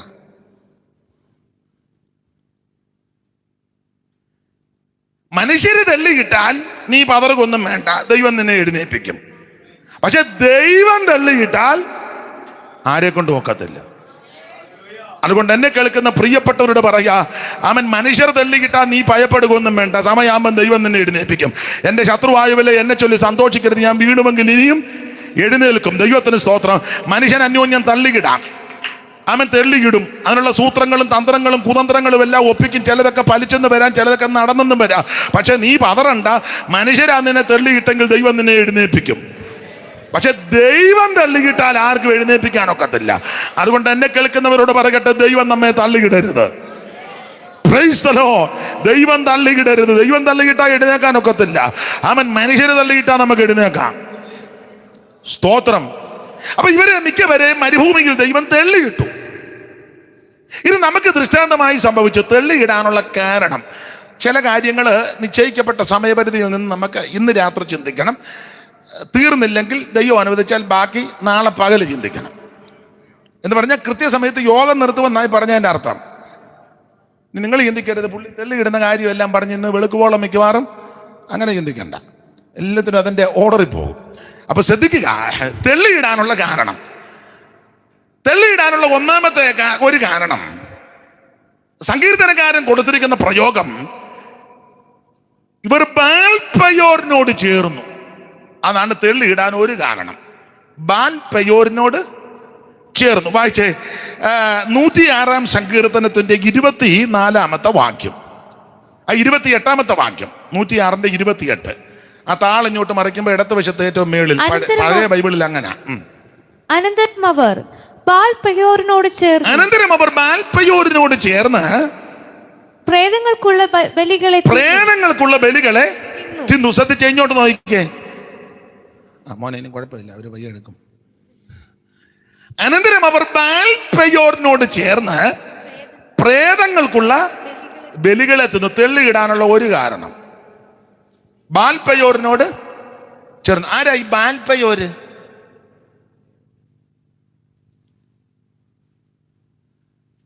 ബാൽപയോർ എന്ന് ഒറ്റ വാക്ക് പറഞ്ഞ ബിലയാം.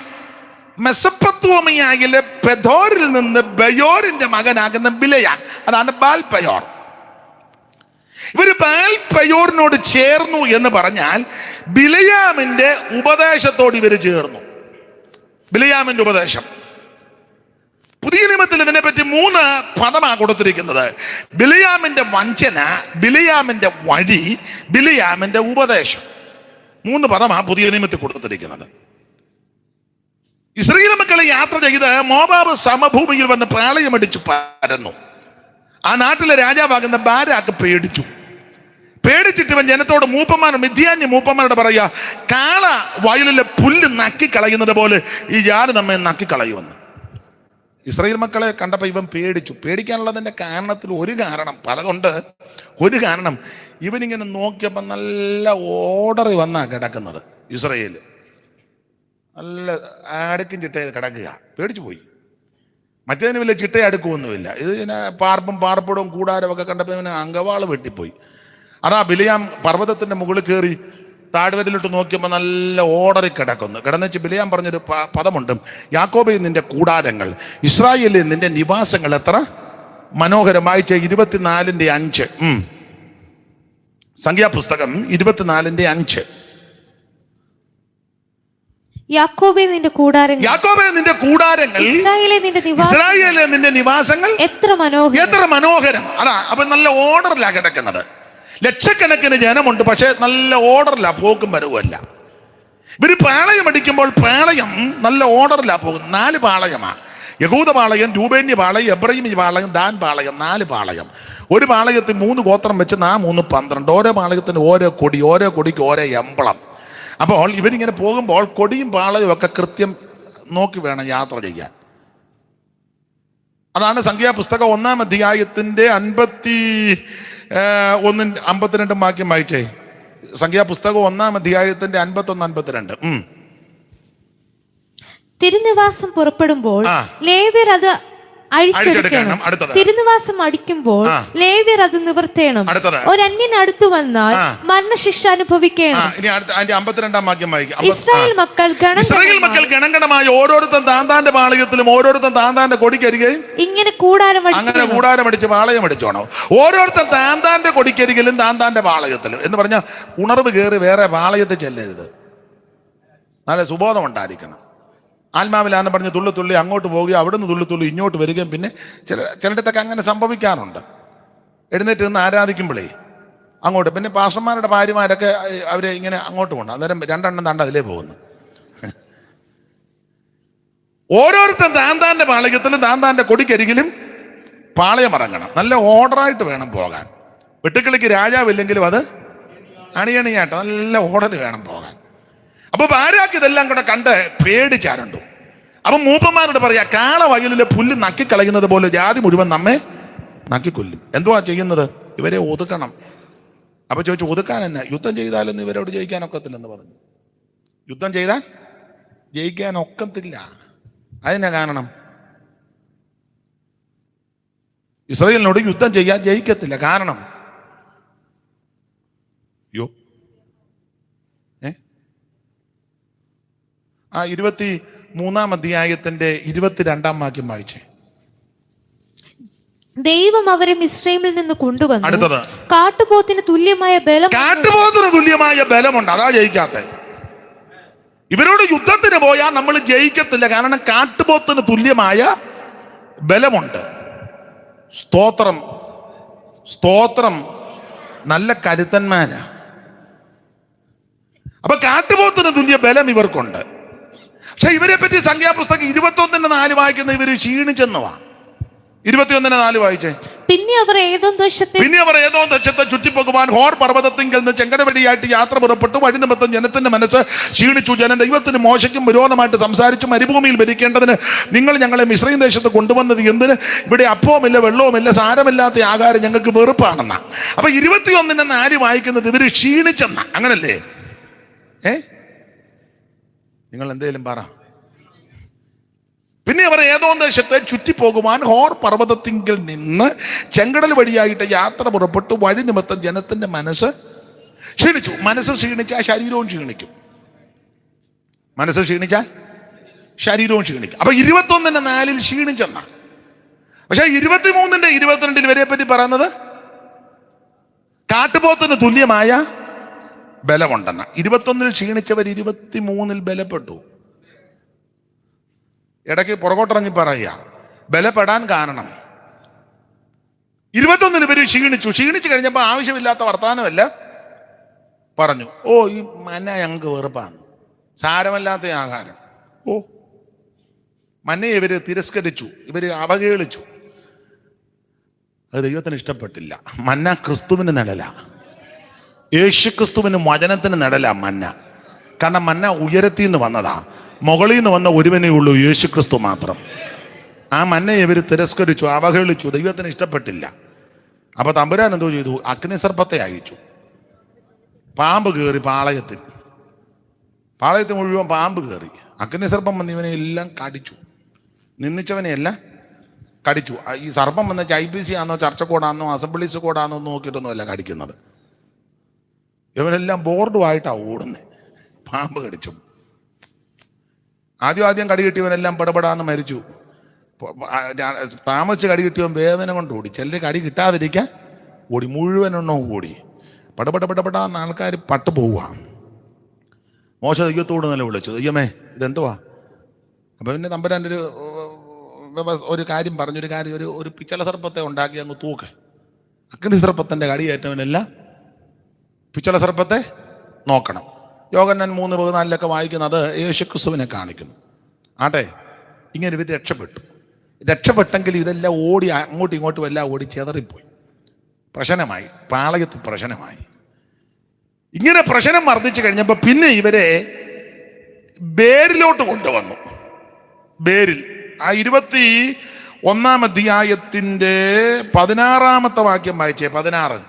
അവിടെ നിന്ന് അവർ ബേരിലേക്ക് പോയി. അവിടെ നിന്ന് അവർ ബേരിലേക്ക് പോയി. യഹോവ മോശയോട് ജനത്തെ ഒന്നിച്ചു കൂട്ടാൻ. അപ്പൊ ഒന്നിച്ചു കൂട്ടാൻ പറയാൻ കാര്യം 21:4 മുതൽ താഴോട്ട് പഠിക്കുമ്പോൾ പാമ്പ് വന്ന് കടിച്ചു. പാമ്പിന്റെ കടികേട്ട് മുഴുവൻ ചെതറി, അങ്ങോട്ടും ഇങ്ങോട്ടും എല്ലാം ചെതറി. ഒന്ന് ഓർഡർ തെറ്റി. എല്ലാം ഇതിലെ ഒരുത്തൻ ചർച്ചോടി പോയി, ഒരുത്തൻ അസംബ്ലീസ് കൂടി പോയി, ഒരുത്തൻ ഇപ്പം എങ്ങും പോകുന്നില്ല, ഒരുത്തൻ TPM പോയി, ഒരുത്തൻ തന്നെ ഒരു സഭ ഉണ്ടാക്കി. എൻ്റെ ശൈലി പറഞ്ഞതേ ഉള്ളു. ആകെ പ്രശ്നമായി. അപ്പൊ തമ്പുരാൻ പറഞ്ഞൊരു കാര്യം ചെയ്യുക, ജനത്തെ ഒന്നിച്ചു കൂട്ടാൻ. ഇവരെ ബേരിലോട്ട് കൊണ്ടുവന്നിട്ട് പറഞ്ഞു ജനത്തെ ഒന്നിച്ചു കൂട്ടാൻ പറഞ്ഞു. അങ്ങനെ ഇവർ ബേരിലേക്ക് വന്നപ്പോൾ ബേരിൽ ഒന്നിച്ചു കൂട്ടി. ബേരിലേക്ക് കൊണ്ട് ജനത്തെ ഒന്നിച്ചു കൂട്ടാൻ പറഞ്ഞു. അടുത്തത്, ഞാൻ അവർക്ക് വെള്ളം കൊടുക്കുമെന്ന് കൽപ്പിച്ച കിണറ് ഇത് തന്നെ. അപ്പോൾ ഇസ്രായേൽ കിണറെ പൊങ്ങി അതിന് പാടുകയും പ്രഭുക്കന്മാര് കുടിച്ച കിണറ്, ജനശ്രേഷ്ഠന്മാർ തങ്ങളുടെ ചെങ്കോല് കൊണ്ട് ദണ്ടുകൊണ്ട് കുത്തിയ കിണറ് എന്ന പാട്ട് പാടി. അപ്പൊ ഈ ബേര് വന്ന് കിണറ്റിന്റെ അടുക്ക കൊണ്ടുവന്നിച്ച് പറഞ്ഞു പാട്ട് പാടാൻ പറഞ്ഞു. ഇവർ ഈ ബേരിലെ കിണറ്റിന്റെ അടുക്ക വന്ന് പാട്ട് പാടി. കിണറേ പൊങ്ങി വാ, കിണറേ എന്ന് പറഞ്ഞാൽ വെള്ളം വരണമെന്നായി പറഞ്ഞതിൻ്റെ അർത്ഥം, പാടുന്നതിൻ്റെ അർത്ഥം. ഈ കിണറ് പൊങ്ങി വരണം, വെള്ളം പൊങ്ങി വരണം. കാരണം പാമ്പിൻ്റെ കടിയേറ്റ് പിച്ചള സർപ്പത്ത് നോക്കിയെങ്കിൽ ക്ഷീണിച്ചിരിക്കുക. അപ്പോൾ പാട്ട് പാടി ബലപ്പെട്ട് കിണർ പൊങ്ങണം എന്ന് പറഞ്ഞാൽ കിണറ്റിൽ നിന്ന് വെള്ളം വരണം. ആ വെള്ളം കുടിക്കണം. അതിനാ ഒന്നിച്ചു കൂടി പാടാൻ, ഒന്നിച്ചു കൂടണം. ഐക്യമത്യപ്പെട്ട് നിന്ന് പാട്ട് പാടി ആരാധിച്ചാലേ ദൈവിക വിടുതലുണ്ടാകും. സ്തോത്രം. അത് വീടാന്നേലും സഭയാന്നേലും നാടാന്നേലും ജനം ഒറ്റക്കെട്ട ഏകാത്മാവിൽ ഏകസ്നേഹം കൊണ്ട് നിന്നാൽ സൂക്ഷം വിടുതലുണ്ടാകും. ഇവരൊന്നിച്ച് നിന്ന് പാട്ട് പാടി ബലപ്പെട്ടു. അപ്പൊ കിണറിന്റെ പ്രത്യേകത പ്രഭുക്കന്മാര് കുടിച്ച കിണർ, അങ്ങനല്ലേ മോളെ? പ്രഭുക്കന്മാർ കുഴിച്ച കിണർ, ജനശ്രേഷ്ഠന്മാർ തങ്ങളുടെ ചെങ്കോല് കൊണ്ട് ദണ്ടുകൊണ്ടും കുത്തിയ കിണർ. അപ്പൊ ഈ കിണറിന്റെ വിശേഷത പ്രഭുക്കന്മാര് കുത്തിയ കിണറാ. ആ കിണറ്റിങ്ങ വന്ന പാട്ട് പാടിയത്. അപ്പൊ ഈ കിണർ ആര് കുത്തിയെന്ന് ചോദിച്ചാൽ ഒറ്റ വാക്കി പറയാം, അബ്രഹാം കുടിച്ച കിണറാ. കാരണം അബ്രഹാം ദൈവത്തിന്റെ പ്രഭുവായിരുന്നെന്നാ. കാരണം അബ്രഹാമിന്റെ ഭാര്യ സാറായി മരിച്ചപ്പോൾ അന്ന് ഹിത്യരുടെ ദേശത്ത് അബ്രഹാം ഹിത്യരോട് പറഞ്ഞു, എൻ്റെ പ്രിയപ്പെട്ടവളും മരിച്ചു, അടക്കുവാൻ ശ്മശാന ഭൂമിയില്ല, നിങ്ങൾ എനിക്ക് ശ്മശാന ഭൂമി തരണം എൻ്റെ പ്രിയപ്പെട്ടവളെ അടക്കാൻ. അപ്പൊ അവിടുത്തുകാർ പറയുന്ന പദമുണ്ട് അബ്രഹാമിന്, പെരിയോ നീ ഞങ്ങളുടെ ഇടയിൽ ദൈവത്തിന്റെ പ്രഭുവാണ്. അങ്ങനല്ലേ മോളെ? 23-ാം അധ്യായത്തിന്റെ 4 ഞാൻ നിങ്ങളുടെ ഇടയിൽ പരദേശിയും, അബ്രഹാം പറയാ ഞാൻ നിങ്ങളുടെ ഇടയിൽ പരദേശിയും വന്നു പാർക്കുന്നവനുമാകുന്നു. ഞാൻ എന്റെ മരിച്ചവളെ കുടിച്ചിടേണ്ടതിന് എനിക്ക് നിങ്ങളുടെ ഇടയിൽ ശ്മശാന ഭൂമി അവകാശമായിട്ട് തരുവീൻ എന്ന് പറഞ്ഞു. അടുത്തത്, ഹിത്യർ അബ്രഹാമിനോട് യജമാനനെ കേട്ടാലും നീ ഞങ്ങളുടെ ഇടയിൽ ദൈവത്തിന്റെ പ്രഭുവാ മതി. അപ്പൊ സംഖ്യാപുസ്തകത്തിൽ വായിച്ചത് പ്രഭുക്കന്മാര് കുത്തിയ കിണറ്, അബ്രഹാം ദൈവത്തിന്റെ പ്രഭുവാ. അപ്പൊ ഈ കിണർ കുത്തിയത് അബ്രഹാം. ഇസഹാക്ക് കുടിച്ച കിണർ അവിടെ നിൽക്കട്ടെ, അങ്ങ് അറ്റത്തോട്ടൊന്ന് പോകണ്ടേ. അബ്രഹാം കുത്തിയ കിണർ, അബ്രഹാമായ കിണർ കുത്തിയ. അതെന്തിനാ അബ്രഹാം കിണർ കുത്തിയത്? ഒരു ജോലിയില്ല, എന്നാ 3-4 കിണറങ്ങ് അബ്രഹാം കിണർ കുത്തി. ഇനി അബ്രഹാം കിണർ കുത്താനൊരു കാരണമുണ്ട്. പകൽ ഞാൻ ആ ഭാഗത്തിൽ ഒന്ന് സൂചിപ്പിച്ചല്ലോ, ഉൽപ്പത്തി പുസ്തകം 15-ാം അധ്യായത്തിൽ ഏകപക്ഷീയമായ ഉടമ്പടി യാഗം നടത്തുക. കുർബാനിനെ പിളർന്നില്ലെന്ന് പ്രയോഗമുണ്ട്, അതൊന്നുമല്ല എൻ്റെ വിഷയം. പിളർക്കോ പിളർക്കാതിരിക്കോ അതല്ല വിഷയം. ആ യാഗം കഴിഞ്ഞപ്പോൾ ഉടലുമേ റാഞ്ചൻ പക്ഷി ഇറങ്ങി. അബ്രഹാമിന് ഗാഠനിദ്ര വന്നു. ആ തീച്ചൂളയിൽ നിന്ന് ദൈവം അബ്രഹാമിനോട് ഇടപെട്ടു. അബ്രഹാമിനോട് ഒരു വാഗ്ദത്തം പറഞ്ഞു, നിന്റെ സന്തതി സ്വന്തമല്ലാത്ത ദേശത്ത് 400 വർഷം പ്രവാസികളായി അടിമകളായി അവരെ സേവിക്കും. ഇതെല്ലാം പറഞ്ഞ ഒരു ദൂത് പറഞ്ഞു, 4ാം തലമുറക്കാര് ഇതിലെ വരുമെന്ന്. ആ 15-ന്റെ 16 വായിച്ചേ മോളെ. 4ാം തലമുറക്കാർ ഇവിടേക്ക് 4ാം തലമുറക്കാർ ഇതിലേക്കൂടെ വരുമെന്ന്. 1ാം തലമുറ പോലും ഉണ്ടായിട്ടില്ല. ഇസഹാക്ക് ജനിച്ചിട്ടില്ല. കാരണം ഇസ്മായിൽ ജനിച്ചില്ലല്ലോ, പിന്നല്ലേ ഇസഹാക്ക്. ഇസ്മായിൽ ജനിക്കുന്നത് എത്ര അധ്യായത്തിലാ? 16-ലാ. ഇത് 15-ലെ വിഷയമാണ്. അപ്പൊ ഇസ്മായിൽ പോലും ജനിച്ചിട്ടില്ല, ഇസഹാക്കും ജനിച്ചിട്ടില്ല. തലമുറ ഒന്നുമില്ലാതിരുന്ന കാലത്താ ദൈവം പറഞ്ഞത് 4ാം തലമുറ ഇതിലേ വരുമെന്ന്. അബ്രഹാം ഇതങ്ങ് വിശ്വസിച്ചു. വേറെ ചിന്തകന്മാര് പറയുന്നത് അബ്രഹാം ഈ തലമുറയെ എല്ലാം വിശ്വാസ കണ്ണാൽ കണ്ടു. ഇസഹാക്കിനെ കണ്ടു, യാക്കോബിനെ കണ്ടു, ഗോത്ര പിതാക്കന്മാരെല്ലാം വിശ്വാസ കണ്ണാൽ കണ്ടു. 70 പേര് പോകുന്നത് കണ്ടു.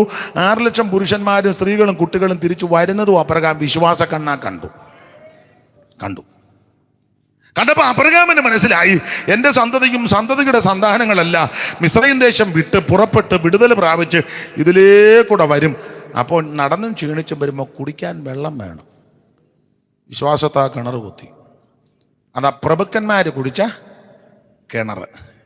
പിന്നെ ഇസഹാക്കും കുത്തി ഫെലിസ്തീന് മണ്ണിട്ട് നികത്തി എന്നൊക്കെ നമ്മൾ വായിക്കുകയും പഠിക്കുകയും ചെയ്യുന്നുണ്ടല്ലോ. ഈ കിണറ്റിൻ്റെ വന്ന് ഇവരെല്ലാം കൂടെ ചേർന്ന് പാട്ട് പാടി ബലപ്പെട്ടു. സ്തോത്രം.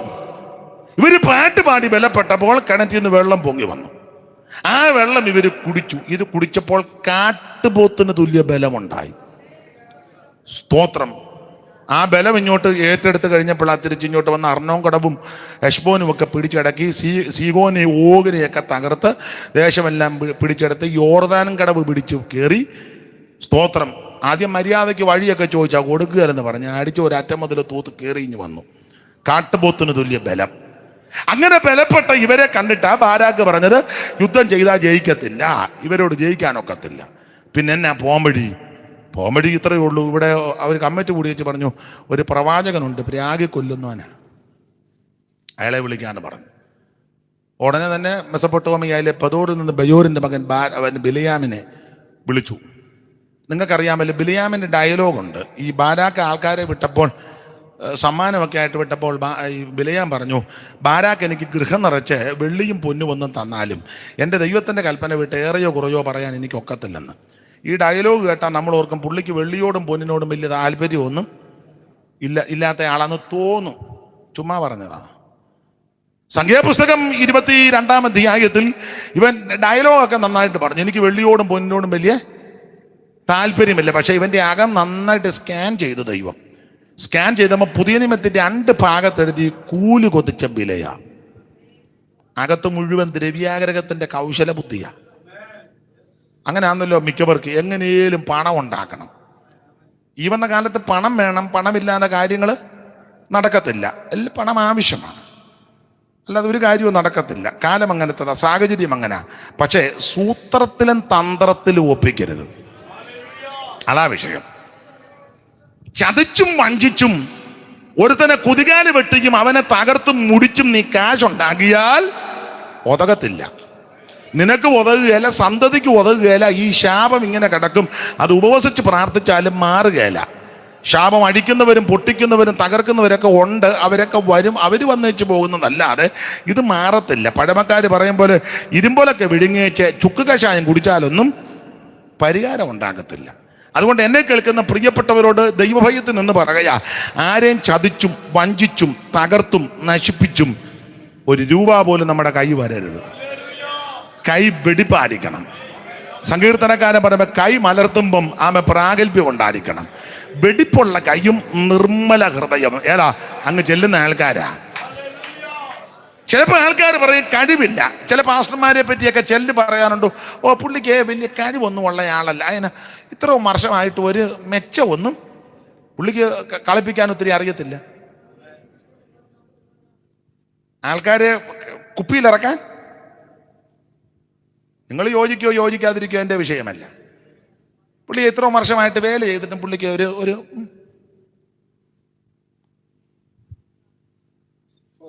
വീട് ഒന്നും പുള്ളി വെച്ചില്ല കേട്ടോ. വണ്ടിയൊന്നും പുള്ളിക്ക് ഇല്ല. പിള്ളേരും അങ്ങനെ വലിയ നമ്മുടെ അഭിപ്രായമാ എന്തുവാന്നോ കഴിവില്ല. നേരെ കഴിവില്ല. പുള്ളിക്കൊരത്തിനെ കറക്കി കുപ്പിയിലാക്കാൻ മറ്റവന് നല്ല കഴിവ്. അവൻ കുപ്പിയിലാക്കി വെച്ച് കോർക്കിട്ട് അടയ്ക്കും. അടച്ചു കുപ്പി അവൻ്റെ കക്ഷത്താ. അവൻ അനുഭവിച്ചാലേ പുള്ളി കുപ്പിക്കകത്തിന്ന്. നിങ്ങൾക്ക് പറയുന്ന മനസ്സിലാകുന്നുണ്ടോ? നാട്ടുകാർ പറയുമായിരിക്കും, സഭക്കാരും പറയും കഴിവില്ലെന്ന്. വേണ്ട, മിടുക്കനല്ല. വേണ്ട, ഇച്ചിരി മിടുക്ക് കുറഞ്ഞിരിക്കട്ടെ. കൈവെടിപ്പാണോ നീ അങ്ങ് ചെല്ലും. പല മിടുക്കന്മാരും അങ്ങ് കാണത്തില്ല. നാം മിടുക്കരല്ലെന്ന് പറയുന്ന, കഴിവില്ലെന്ന് പറയുന്ന, മിടുക്കരല്ലെന്ന് പറയുന്ന പലരും അങ്ങ് കാണുമെന്നുള്ളതാണ്. അതുകൊണ്ട് എന്നെ കേൾക്കുന്ന ബഹുമാന്യരായ പ്രിയപ്പെട്ടവരോട് പറയാം, നിന്റെ കൈ വെടിപ്പുള്ളതായിരിക്കണം. മറ്റുള്ളവനെ ചതിച്ച് വഞ്ചിച്ച് കുതികാല് വെട്ടി കോതുകാല് വെച്ച് പാര പണത് ടോർപ്പിടോ വെച്ച് നീ എന്തേലും 1 രൂപ ഉണ്ടാക്കിയാൽ നിനക്കൊതകുകയല്ല, സന്തതിക്കൊതകുകയല്ല, ശാപവും ദോഷവും നിന്റെ വീട് വിട്ട് മാറത്തില്ല. പ്രാരംഭത്തിൽ അല്പം മിടുക്കൻ എന്നൊക്കെ അല്ലേ, ചിലപ്പോൾ കസേര കിട്ടിയെന്ന് വരും, എവിടെയെങ്കിലും സദസ്സിൽ ചെന്നാൽ മൈക്കൊക്കെ തന്നെന്ന് വരും, 5 മിനിറ്റൊക്കെ നിനക്ക് കിട്ടിയെന്ന് വരും, മിടുക്കനാണെന്നൊക്കെ പറയാം. പക്ഷേ ഒരു ദിവസം ദൈവം നിന്നെ പിടിക്കും. അന്ന് പിടിക്കുമ്പോൾ കാലും കയ്യുമൊന്നും തളർന്നു പോകരുത്. ആമേൻ. ബലത്തോടെ പ്രാഗൽഭ്യത്തോടെ നിൽക്കണം. പറയണം, കർത്താവേ എൻ്റെ കൈ വെടിപ്പാ. Praise the Lord, praise the Lord. ചതിച്ചും വഞ്ചിച്ചും ഉണ്ടാക്കുന്ന ഒന്നും ഗുണമാകുകയല്ല. ഞാൻ ചരിത്രത്തിലോട്ടൊന്നും പോകുന്നില്ല. എത്രയോ പാപത്തുങ്ങളെ ചതിച്ചും നശിപ്പിച്ചും കൊന്നും മുടിച്ച തറവാടുകളൊന്നും ഇപ്പൊ കാണാനേ എല്ലാം അന്യം നിന്ന് പോയി. നാടൻ ഭാഷ പറഞ്ഞ മുടിഞ്ഞ് മുണ്ടക്കോല് തല്ലി. സ്തോത്രം. പിന്നെ പഴയ പുരാണമൊക്കെ പറഞ്ഞിപ്പം ഇരിക്കാന്നുള്ളു. അതാ പറഞ്ഞ ചില അവശിഷ്ടങ്ങൾ ഇപ്പൊ കാണാം, അത്രയൊക്കെ ഉള്ളു. ഇത് ജിയോളജിക്കാർ വന്ന് പഠിച്ചപ്പോൾ അവരിതിൻ്റെ ഒരു കല്ലെടുത്തുകൊണ്ട് പോയി പറഞ്ഞു 1500 വർഷം ഇപ്പോൾ ആകെ ഉള്ളതാ ഒരു കല്ല്. സ്തോത്രം. എത്ര എണ്ണത്തിനെ കൊന്നു മുടിച്ചതാ, എത്ര പേരെ ഉപദ്രവിച്ചതാ, എത്ര എണ്ണത്തിനെ വകവരുത്തിയതാ. ഈ ശാപമെല്ലാം കിടക്കുകയല്ലേ. അത് തങ്കൂനെയും താരൂനെയും ഒന്നും കൊണ്ടുവന്നാൽ മാറത്തുമില്ല. അവരിലെ ഇപ്പം മെയിനായിട്ട് ശാപമല്ല. സ്തോത്രം. ഇതിങ്ങനെ കിടക്കും. കൈ വെടിപ്പായിരിക്കണം. വെടിപ്പുള്ള കൈ നിർമ്മല ഹൃദയവും. ദൈവത്തിന് മഹത്വം. ബിലിയാമിന്റെ ഡയലോഗ്, ബാരാക്ക് എനിക്ക് ഗൃഹം നിറച്ച് പൊന്നും വെള്ളിയും തന്നാൽ ഞാൻ ദൈവത്തിന്റെ കൽപ്പനയൊന്നും വിട്ടേറെയും കുറയൊന്നും എനിക്ക് നോക്കത്തില്ല. പക്ഷെ അകത്ത് മുഴുവൻ ദ്രവ്യാഗ്രഹത്തിന്റെ കൗശല ബുദ്ധിയാണ്.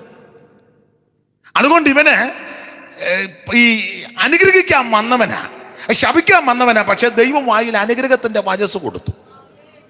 3 സ്ഥലത്ത് കയറി നോക്കിയിട്ടും ശാപത്തിന്റെ വാക്ക് വരുന്നില്ല, അനുഗ്രഹത്തിന്റെ വചസ്സാണ്. ഇതെല്ലാം പറഞ്ഞു വെച്ചപ്പം പോകാൻ നേരത്തെ ഒരു ഒപ്പിരൊപ്പിച്ചേച്ച് പോയി. സ്തോത്രം. നേരിട്ട് യുദ്ധം ചെയ്താൽ ഇവരോട് ജയിക്കത്തില്ല. ജനത്തെ വഷളത്വത്തിലേക്ക്, പ്രമേണം വിട്ടുള്ള ജീവിതത്തിലേക്ക് പൂള് വെച്ച് കൊടുത്തു. അതാ 24-ാം അധ്യായത്തിലൊരു പ്രയോഗമുണ്ട്. ഞാൻ ഈ വേറെ പുസ്തകം ആ ഭാഗമെല്ലാം മൊത്തം ഇങ്ങനെ വായിച്ചു. അപ്പം ബിലിയാം ഈ കുരുക്കൊപ്പിച്ചതായിട്ട് അവിടെ കാണുന്നില്ല. എല്ലാം നല്ല കാര്യം പറഞ്ഞതാ. ഞാൻ ഇത് മുഴുവൻ ഇങ്ങനെ വായിച്ചു. ഇവൻ എവിടെ, ഈ ഭാഗത്ത് എവിടെ ഇവൻ കുരുക്കൊപ്പിച്ചേച്ച് പോയത് നോക്കിയപ്പോഴെല്ലാം പുള്ളി നല്ല കാര്യം പറഞ്ഞതായിട്ട് അവിടെ രേഖപ്പെടുത്തിയിരിക്കുന്നത്. നിങ്ങൾ അതിൻ്റെ സംഖ്യാപുസ്തകം 23-ാം അധ്യായം എടുത്തേ. പറഞ്ഞതെല്ലാം നല്ല കാര്യമാണ്. സുഭാഷിതം ചൊല്ലി എന്ന 23-ന്റെ 7-ാം വാക്യം വായിച്ചേ. അപ്പോൾ അവൻ സുഭാഷിതം ചൊല്ലി. സുഭാഷിതം നല്ല കാര്യമായി ഇവൻ പറഞ്ഞത്. കുരുക്കൊപ്പിച്ചതായിട്ടൊന്നും അവിടെ കാണുന്നില്ല. സുഭാഷിതം ചൊല്ലി 23-ന്റെ 7. ഇനി 23-ന്റെ 18 വായിച്ചേ. അവൻ സുഭാഷിതം ചൊല്ലി തുടങ്ങി. അവിടെ വായിക്കുന്നത് സുഭാഷിതം ചൊല്ലി എന്ന നല്ല കാര്യമായി അവൻ പറഞ്ഞത്. 24-ന്റെ 3 വായിച്ചേ. അവൻ സുഭാഷിതം ചൊല്ലി തുടങ്ങിയത്. അവൻ സുഭാഷിതം ചൊല്ലി തുടങ്ങിയത്. സ്തോത്രം. ഈ 3 ഭാഗത്തും സുഭാഷിതം ചൊല്ലി എന്ന് പറഞ്ഞ ആവശ്യമില്ലാത്ത ഒന്നും നല്ല കാര്യമാണ്. പിന്നെ ഇവന് ഈ പൂള് വെച്ച് കൊടുത്തത് എപ്പോഴാ? കുരുക്കൊപ്പിച്ചല്ലേ പോയേ. ഈ 3 ഭാഗത്തും സുഭാഷിതം ചൊല്ലി. അപ്പൊ ഞാൻ ഒരു ദിവസം ഇങ്ങനെ വേറെ ദിവസം ഇങ്ങനെ വായിച്ചു. ബാംഗ്ലൂരില് ഒരു ദൈവദാസന്റെ സഭയിൽ ശുശ്രൂഷിച്ചു 3 ദിവസം. പ്രസാദ് പാസ്റ്റർ, ഹെണ്ണൂർ റോഡിൽ, നമ്മുടെ നീളമുള്ള. അപ്പം അതിന്റെ മേളത്തെ മുറിയാണ് എനിക്ക് വിശ്രമിക്കാൻ തന്നെ. 3-ാം നിലയാന്ന് തോന്നുന്നു, 3-ാന്നോ 2-ആന്നോ. അദ്ദേഹം അസംബ്ലീസ് കോഡില് പാസ്റ്റർക്കറിയാം. വൈകിട്ടത്തെ ശുശ്രൂഷ എല്ലാം കഴിഞ്ഞ് എനിക്ക് തന്ന റൂമിൽ ചെന്ന് ഞാൻ പ്രാർത്ഥിച്ചു. അത് കഴിഞ്ഞ് എന്നാൽ കിടക്കാം എന്ന് പറഞ്ഞാൽ വേറെ പുസ്തകം കൂടെ വായിച്ചു വെച്ച് കിടക്കാൻ തോന്നി. ഞാൻ വേറെ പുസ്തകം വായിച്ചപ്പം ഒരു നല്ല നടത്തിപ്പ് വായിക്കാൻ. ഞാൻ ആ ഇരിപ്പിരുന്ന് രാവിലെ 5:30 വരെ വേറെ പുസ്തകം വായിച്ചു. അപ്പം വേറെ പുസ്തകം വായിച്ചു. അപ്പം ഈ സംഖ്യാപുസ്തകം നന്നായിട്ട് വായിച്ചു. അപ്പം ഞാനിങ്ങനെ ചിന്തിച്ചു, ഇവൻ ഈ കുരുക്കൊപ്പിച്ചതൊന്ന് കാണണമല്ലോ. എവിടാ? അപ്പം ഈ വായിക്കുന്നിടത്തെല്ലാം സുഭാഷിതം ചൊല്ലി എന്ന്. അപ്പം ഞാൻ വീണ്ടും അവിടെ വായിച്ചു. സൂക്ഷിച്ചു വായിച്ചു. മലയാളത്തിലാണ് വായിക്കുന്നത് കേട്ടോ, ഇംഗ്ലീഷൊന്നും അറിയാൻ മേല. ഇങ്ങനെ വായിച്ചു പിന്നെ ഞാൻ ആ ഭാഗം വായിച്ചു, ഇത് കണ്ടുപിടിക്കണമല്ലോ. അങ്ങനെ വായിച്ചു കഴിഞ്ഞപ്പോൾ ഒരു പ്രയോഗം ഉടക്കി. ഈ വായിച്ച 3 ഭാഗത്തിന് സുഭാഷിതം ചൊല്ലിയെന്ന അല്ലേ മോളെ? 23:7. അപ്പോൾ അവൻ സുഭാഷിതം ചൊല്ലി. നല്ല കാര്യമാണ്. 23:18 അവൻ സുഭാഷിതം ചൊല്ലി തുടങ്ങി. അത് നല്ല കാര്യമാണ്. 24:2 അല്ലേ അടുത്തത്? 3 അവൻ സുഭാഷിതം ചൊല്ലി തുടങ്ങി. അവിടെ സുഭാഷിതം ചൊല്ലി. അപ്പൊ ഇവിടെ ഒന്നും കുരുക്കൊപ്പിച്ചതായിട്ട് കാണുന്നില്ല. നിങ്ങൾ ശ്രദ്ധിച്ചു വായിക്കണം. അവൻ സുഭാഷിതം ചൊല്ലി.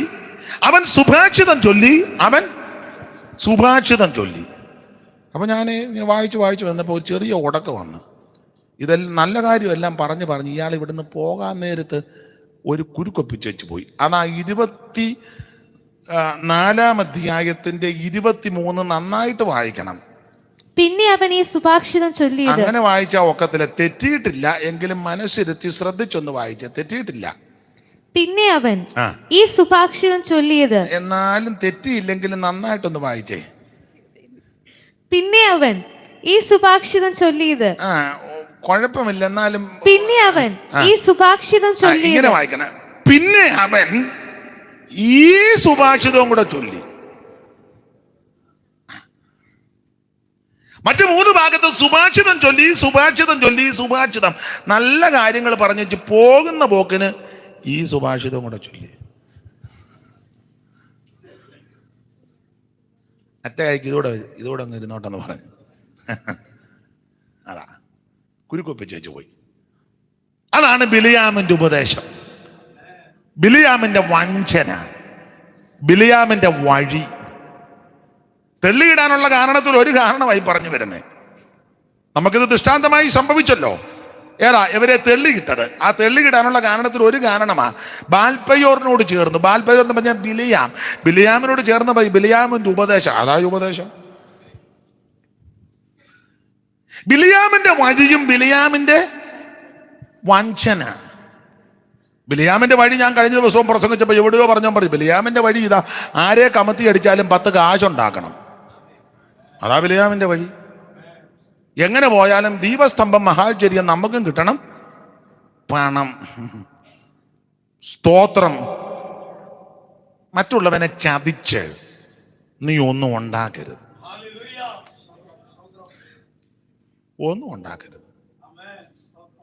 ഞാന് ദൈവസന്നിധിയിൽ പ്രാഗൽഭ്യത്തോടെ പറയാം, നല്ല പ്രാഗൽഭ്യമുണ്ട്. സ്തോത്രം. കർത്താവിൻ്റെ വേലയ്ക്ക് ഇറങ്ങിയിട്ട് ഇത്രയും വർഷമായി, അറിഞ്ഞുകൊണ്ട് ഇന്ന് വരെ ആരെയും ചതിച്ച് 1 രൂപ ഉണ്ടാക്കിയിട്ടില്ല.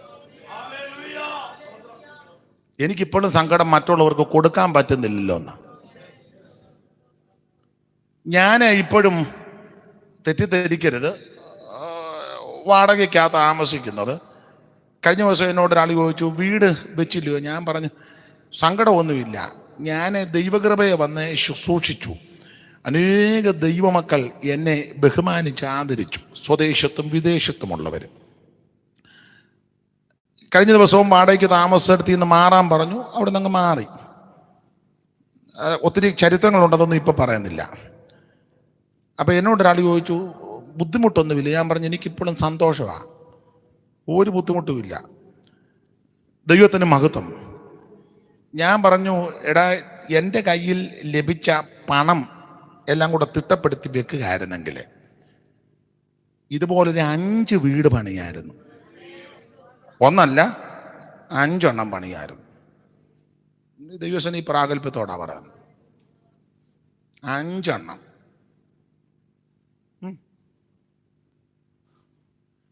സ്തോത്രം. എൻ്റെതല്ലല്ലോ, ദാവീദ് പറഞ്ഞതാണ് നമ്മുടെ അടിസ്ഥാനം. മുഴുവൻ നിങ്കൽ നിന്നാ, നിന്റെ നിന്ന് വാങ്ങി അങ്ങോട്ട് തരുന്നേ ഉള്ളൂ, നമ്മുടേതല്ലല്ലോ ഒന്നും. എന്നാലേ ദൈവകൃപയിൽ ശരണപ്പെട്ട് പറയട്ടെ, ലഭിച്ച നന്മകളിലെ അത്യാവശ്യം വീട്ടുകാര്യമൊക്കെ നടത്തും. ചെറിയ രീതിയിലും വലിയ രീതിയിലുമൊക്കെ അനേകരെ സഹായിപ്പാൻ ദൈവം കൃപ നൽകി. കൈ നല്ല വെടിപ്പാ, അതുകൊണ്ടാ പ്രാഗൽഭ്യത്തോടെ പറയാൻ. ആരെയും ചതിച്ചിട്ടില്ല അറിഞ്ഞുകൊണ്ട്. അന്ത്യം വരെ അങ്ങനെ പോകണമെന്ന ആഗ്രഹവും. സ്തോത്രം. ചില ആൾക്കാരുടെ ധാരണ എന്തെങ്കിലും കോടിക്കണക്കിന് അത് നല്ലതല്ലേ, തെണ്ടിയാന്ന് പറയുകയല്ലോ, അത് നല്ലതല്ലേ. പണ്ട് ഞങ്ങളുടെ നമ്മുടെ സി വി ഓണച്ചാൻ പറഞ്ഞത്, ഞങ്ങളിങ്ങനെ സംസാരിച്ചപ്പോൾ ഞങ്ങളുടെ വേറൊരു ദൈവദാസൻ ഈ സെൻറ്ററിൻ്റെ യോഗം നടക്കാം, ഗോസ്പൽ ടീമിൻ്റെ. അപ്പം ഞാനും ഉണ്ട്, അച്ചായനും ഉണ്ട്, കെ ജോസഫ് പാസ്റ്റർ ഉണ്ട്, എല്ലാവരും ഇങ്ങനെ ഇരിക്കുക. അപ്പം ഞങ്ങളുടെ ഒരു ദൈവദാസൻ കൂട്ടുവേലക്കാരൻ എഴുന്നേറ്റ് പ്രസംഗിച്ച് വന്ന കൂട്ടത്തിൽ പുള്ളി അതിനെ ചൂടി പറഞ്ഞു, ദൈവം ഓരോരുത്തരെ നടത്തി, ചിലരെ കാശുണ്ട്, വീടുണ്ട്, ചുറ്റുപാടുണ്ടെന്ന് പറഞ്ഞു വന്ന കൂട്ടത്തിൽ ഈ അപ്പച്ചൻ്റെ 5 ആധാരം ഉണ്ടെന്ന് സി വി ഓണച്ചാൻ്റെ. അപ്പം ഞാൻ എനിക്ക് അച്ചാൻ ഇങ്ങനെ ഇരിക്കുക. അവൻ പറഞ്ഞു, പുള്ളി പ്രസംഗം പറഞ്ഞു, ഈ അപ്പച്ചൻ്റെ 5 ആധാരം. അപ്പം സി വി ഓണച്ചാൻ എന്നെ നോക്കി വെച്ചു പറഞ്ഞു, അച്ചാൻ ഇങ്ങനെ കാണിച്ചു. ഞാനൊന്നും മിണ്ടിയില്ല. എനിക്കറിയാം പുള്ളി ഇരുന്ന് കഴിഞ്ഞ് ലാസ്റ്റ് അച്ചായൻ എഴുന്നേക്കും, അച്ചായൻ ഇതിന് മറുപടി പറയുകയും ചെയ്യുന്നുള്ളത് ഉറപ്പാണ്. ഞാനൊന്നും മിണ്ടിയില്ല. എൻ്റെ കാലും വേദനിക്കുന്ന അതായിരുന്നത്. അപ്പം അച്ചായൻ മറ്റേ ദൈവദാസൻ പ്രസംഗിച്ചിരുന്നു. ഇരുന്ന് കഴിഞ്ഞ് സി വി ജോൺ അച്ചായൻ എഴുന്നേറ്റ് പുള്ളി ദൈവം നടത്തിയ വിധമൊക്കെ പറഞ്ഞു. വിധമെല്ലാം പറഞ്ഞ് അങ്ങനെ ഞങ്ങൾ പൂനിലത്തിൽ നിന്ന് വന്ന് ഇവിടെ വറുത്ത് ഇച്ചിരി വസ്തു മേടിച്ചു. അങ്ങനെ ഇരിക്കുമ്പോൾ സാമിന് UK പോകാൻ അവസരം കിട്ടി. അവൻ്റെ പെമ്പളെ ആദ്യം പോയി, പിന്നെ അവനും പോയി, അവനെ നടത്തി പുലർത്തി. സൂസനും പോയി ഇതൊക്കെ പറഞ്ഞ് അങ്ങനെ ഇവിടെ ഇച്ചിരി വസ്തു മേടിച്ചു. അപ്പോൾ അവൻ പറഞ്ഞ അച്ഛാ നമുക്കൊരു വീട് വെക്കാമെന്ന് പറഞ്ഞ് അങ്ങനെ വീടിന് ഇച്ചിരി സ്ഥലം മേടിച്ചു. അങ്ങനെ ആധാരമുണ്ട്, ഈ ആധാരമുണ്ട്, അങ്ങനെയൊക്കെ വന്ന് ദൈവം ഇത്രത്തോളം നടത്തി. അപ്പം എൻ്റെ അമ്മ ആദ്യം വിശ്വാസി വന്നു. അങ്ങനെയാണ് ഞങ്ങൾ വന്നത്. ഞാൻ മറ്റു പലചരക്ക് റേഷൻ കടയിൽ നിൽക്കി വണ്ടി ടിക്കറ്റ് കൊടുക്കാനൊക്കെ നിന്നു. അവിടുന്നൊക്കെ ദൈവം എന്നെ രക്ഷിച്ചു. അങ്ങനെയാണ് ഈ രക്ഷാമാർഗത്തിൽ വന്നു. സാറപ്പച്ചൻ ബൈബിൾ സ്കൂളിൽ എന്നെ എടുത്തു, കുമ്പനാട്ട് പഠിക്കാനിടയായി എന്നൊക്കെ ഇങ്ങനെ പഴയ കാര്യമെല്ലാം പറഞ്ഞു. ഒന്നുമില്ലായ്മയെന്ന് ദൈവം ഞങ്ങളെ ഉയർത്തിക്കൊണ്ടുവന്ന് ഇങ്ങനെ ഇത്രത്തോളം ദൈവം ഞങ്ങളെ സഹായിച്ചു നടത്തി. എന്നിട്ട് പുള്ളി ഒടുവിൽ പറഞ്ഞു, എനിക്കറിയാം പുള്ളി മറുപടി പറയാനായി വരുന്നെ. ഒടുവിൽ സീമാച്ചൻ പറഞ്ഞ്, പ്രിയ പാപ്പച്ചൻ പറഞ്ഞതുപോലെ എൻ്റെ കയ്യിൽ ഇപ്പം 5 ആധാരം ഉണ്ട്. എന്തായാലും ഈ നാട്ടുകാർ പറയത്തില്ലല്ലോ മല്ലപ്പള്ളി എന്നൊരു തെണ്ടി ഇവിടെ വന്ന് കിടക്കുന്നെന്ന്. അതാ ഞാൻ എപ്പോഴും അത് ഓർക്കും. അല്ല, അത് നല്ലതല്ലേ. ഇന്ന് ആരാ അവിടെ നിന്ന് എങ്ങാണ്ട് കിടന്നൊരു ഗതികേടുകാരനാ വന്നേ, അത് പറയത്തില്ലല്ലോ. സ്തോത്രം. പൗലോസ് പറഞ്ഞ പദമുണ്ട്, ഒന്നുമില്ലല്ലോ ഞങ്ങളെല്ലാം ഉള്ളവരെ പോലെ. നിന്റെ നിക്ഷേപം അവനെന്നു കരുതാം, എങ്കിൽ സാക്ഷേമവനിയിൽ അമരാ. നിന്റെ നിക്ഷേപം അവനെന്നു കരുതാം, എങ്കിൽ സാക്ഷേമവനിയിൽ അമരാ. ഇത്ര ശ്രേഷ്ഠനാമൊരുവൻ നിൻ കൂട്ടിനായി അരികിലുണ്ടതിനാൽ എന്തിനാകുലം കലരും നൻ മനമേ, എന്തിനാകുലം കലരും നൻ മനമേ. ഇത്ര ശ്രേഷ്ഠനായൊരുവൻ നിൻ കൂട്ടിനായി അരികിലുണ്ടതിനാൽ എന്തിനാകുലം കലരും നൻ മനമേ, എന്തിനാകുലം കലരും നൻ മനമേ. യേശു നായകൻ സമാധാനദായകൻ നിനക്കെന്നും ധനമേ, എന്തിനാകുലം കലരും നൻ മനമേ, എന്തിനാകുലം കലരും നൻ. അപ്പം ക്ഷീണിച്ചും തളർന്നും പോകരുത്, കൈവെടിപ്പായിരിക്കണം. അന്യായമായിട്ടൊന്നും നമ്മുടെ കൂടാരത്തിൽ നമ്മുടെ കയ്യിലും വരരുത്. സ്തോത്രം. ആൾക്കാർ പറയും മിടുക്കാനല്ല, കഴിവില്ല എന്നൊക്കെ പറയും. അതങ്ങനെ ഇരുന്നോട്ടെ. കൈക്ക് വെടിപ്പുണ്ടോ? അതാ ഏറ്റവും ശ്രേഷ്ഠം. അപ്പൊ ഇവന്റെ അകത്ത് മുഴുവൻ ബിലിയാമിന്റെ വഴി വഞ്ചന, ഈ പൈസ ഉണ്ടാക്കണം, ചതിച്ച് വഞ്ചിച്ച്. അതാ ദ്രവ്യാഗ്രഹത്തിന്റെ കുശാഗ്ര ബുദ്ധിയാണ്. പുറമേ പറഞ്ഞ ഡയലോഗ് എനിക്ക് ഇതിനോടൊന്നും താല്പര്യമില്ല, പക്ഷെ അകത്ത് മുഴുവൻ ദ്രവ്യാഗ്രഹത്തിന്റെ കൗശല ബുദ്ധിയാണ്. അതാ ബിലിയാമിന്റെ വഴി. ബിലിയാമിന്റെ ഉപദേശം ബാൽപെയോറിനോട് ചേർന്ന് എന്ന് പറഞ്ഞാൽ ആമൻ വഴിവിട്ട് ആമൻ അന്യ സ്ത്രീകളുമായി ഇടപെടുക. അതായവൻ ചെയ്ത് ഉപദേശം അതാ.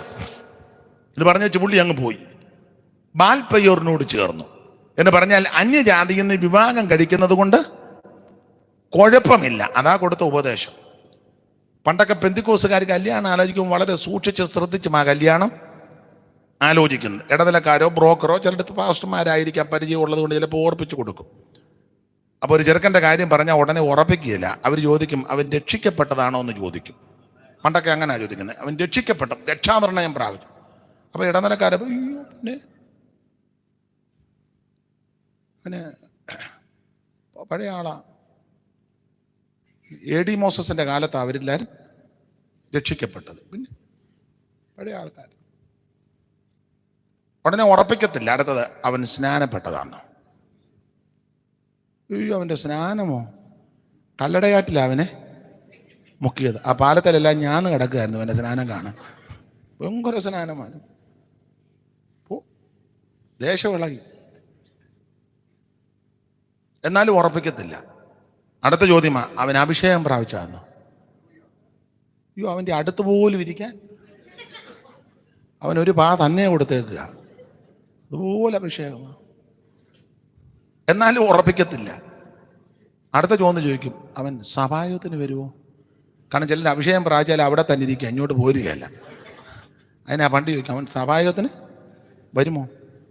അയ്യോ, അവൻ വരുമോന്ന്. അവനല്ലയോ ഹോള് തുറക്കുന്നതും. ഹോള് രണ്ടാമത് പറഞ്ഞ ആൾക്കാർ ഇപ്പം മിക്കടത്തും ഉണ്ട്.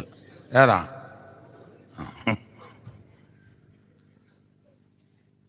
അവന് മാത്രം തീഷ്ണതയാ. എന്നാലും ഉറപ്പിക്കത്തില്ല. അടുത്ത ചോദിക്കും, അവൻ ദശാംശം കൊടുക്കുന്നവനാണോ? പണ്ടൊക്കെ ചോദിക്കും. അതോ പൂട്ടുകൻ തുറക്കം ചെയ്തങ്ങ് പോവാന്നോ? അയ്യോ, അവൻ ദശാംശമല്ല. പുതിയ നിയമത്തിൽ ഗലാത്യർ 6:6 ഏതാ? ഓഹരി കൊടുക്കുന്നവനാ, ദശാംശമൊന്നുമല്ല. എന്നാലും ഉറപ്പിക്കുകയില്ല. അവൻ തിരുമേശ എടുക്കുവോ? അപ്പം തുറക്കി കൊണ്ടുവരുമ്പോൾ ട്രാഫിക് പോലീസിനെ പോലാന്നോ ഇരിക്കുന്നു. അതായിരിക്കുന്നു, അവൻ തിരുമേശ എടുക്കും. അയ്യോ, അവൻ തിരുമേശ എടുക്കുകയും ചെയ്യും. ബാക്കി വരുന്ന മുഴുവൻ അവൻ തന്നെ.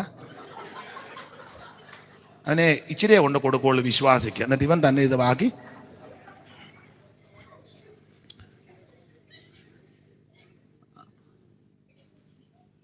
അത് നല്ല മനുഷ്യൻ, നല്ല പയ്യന്.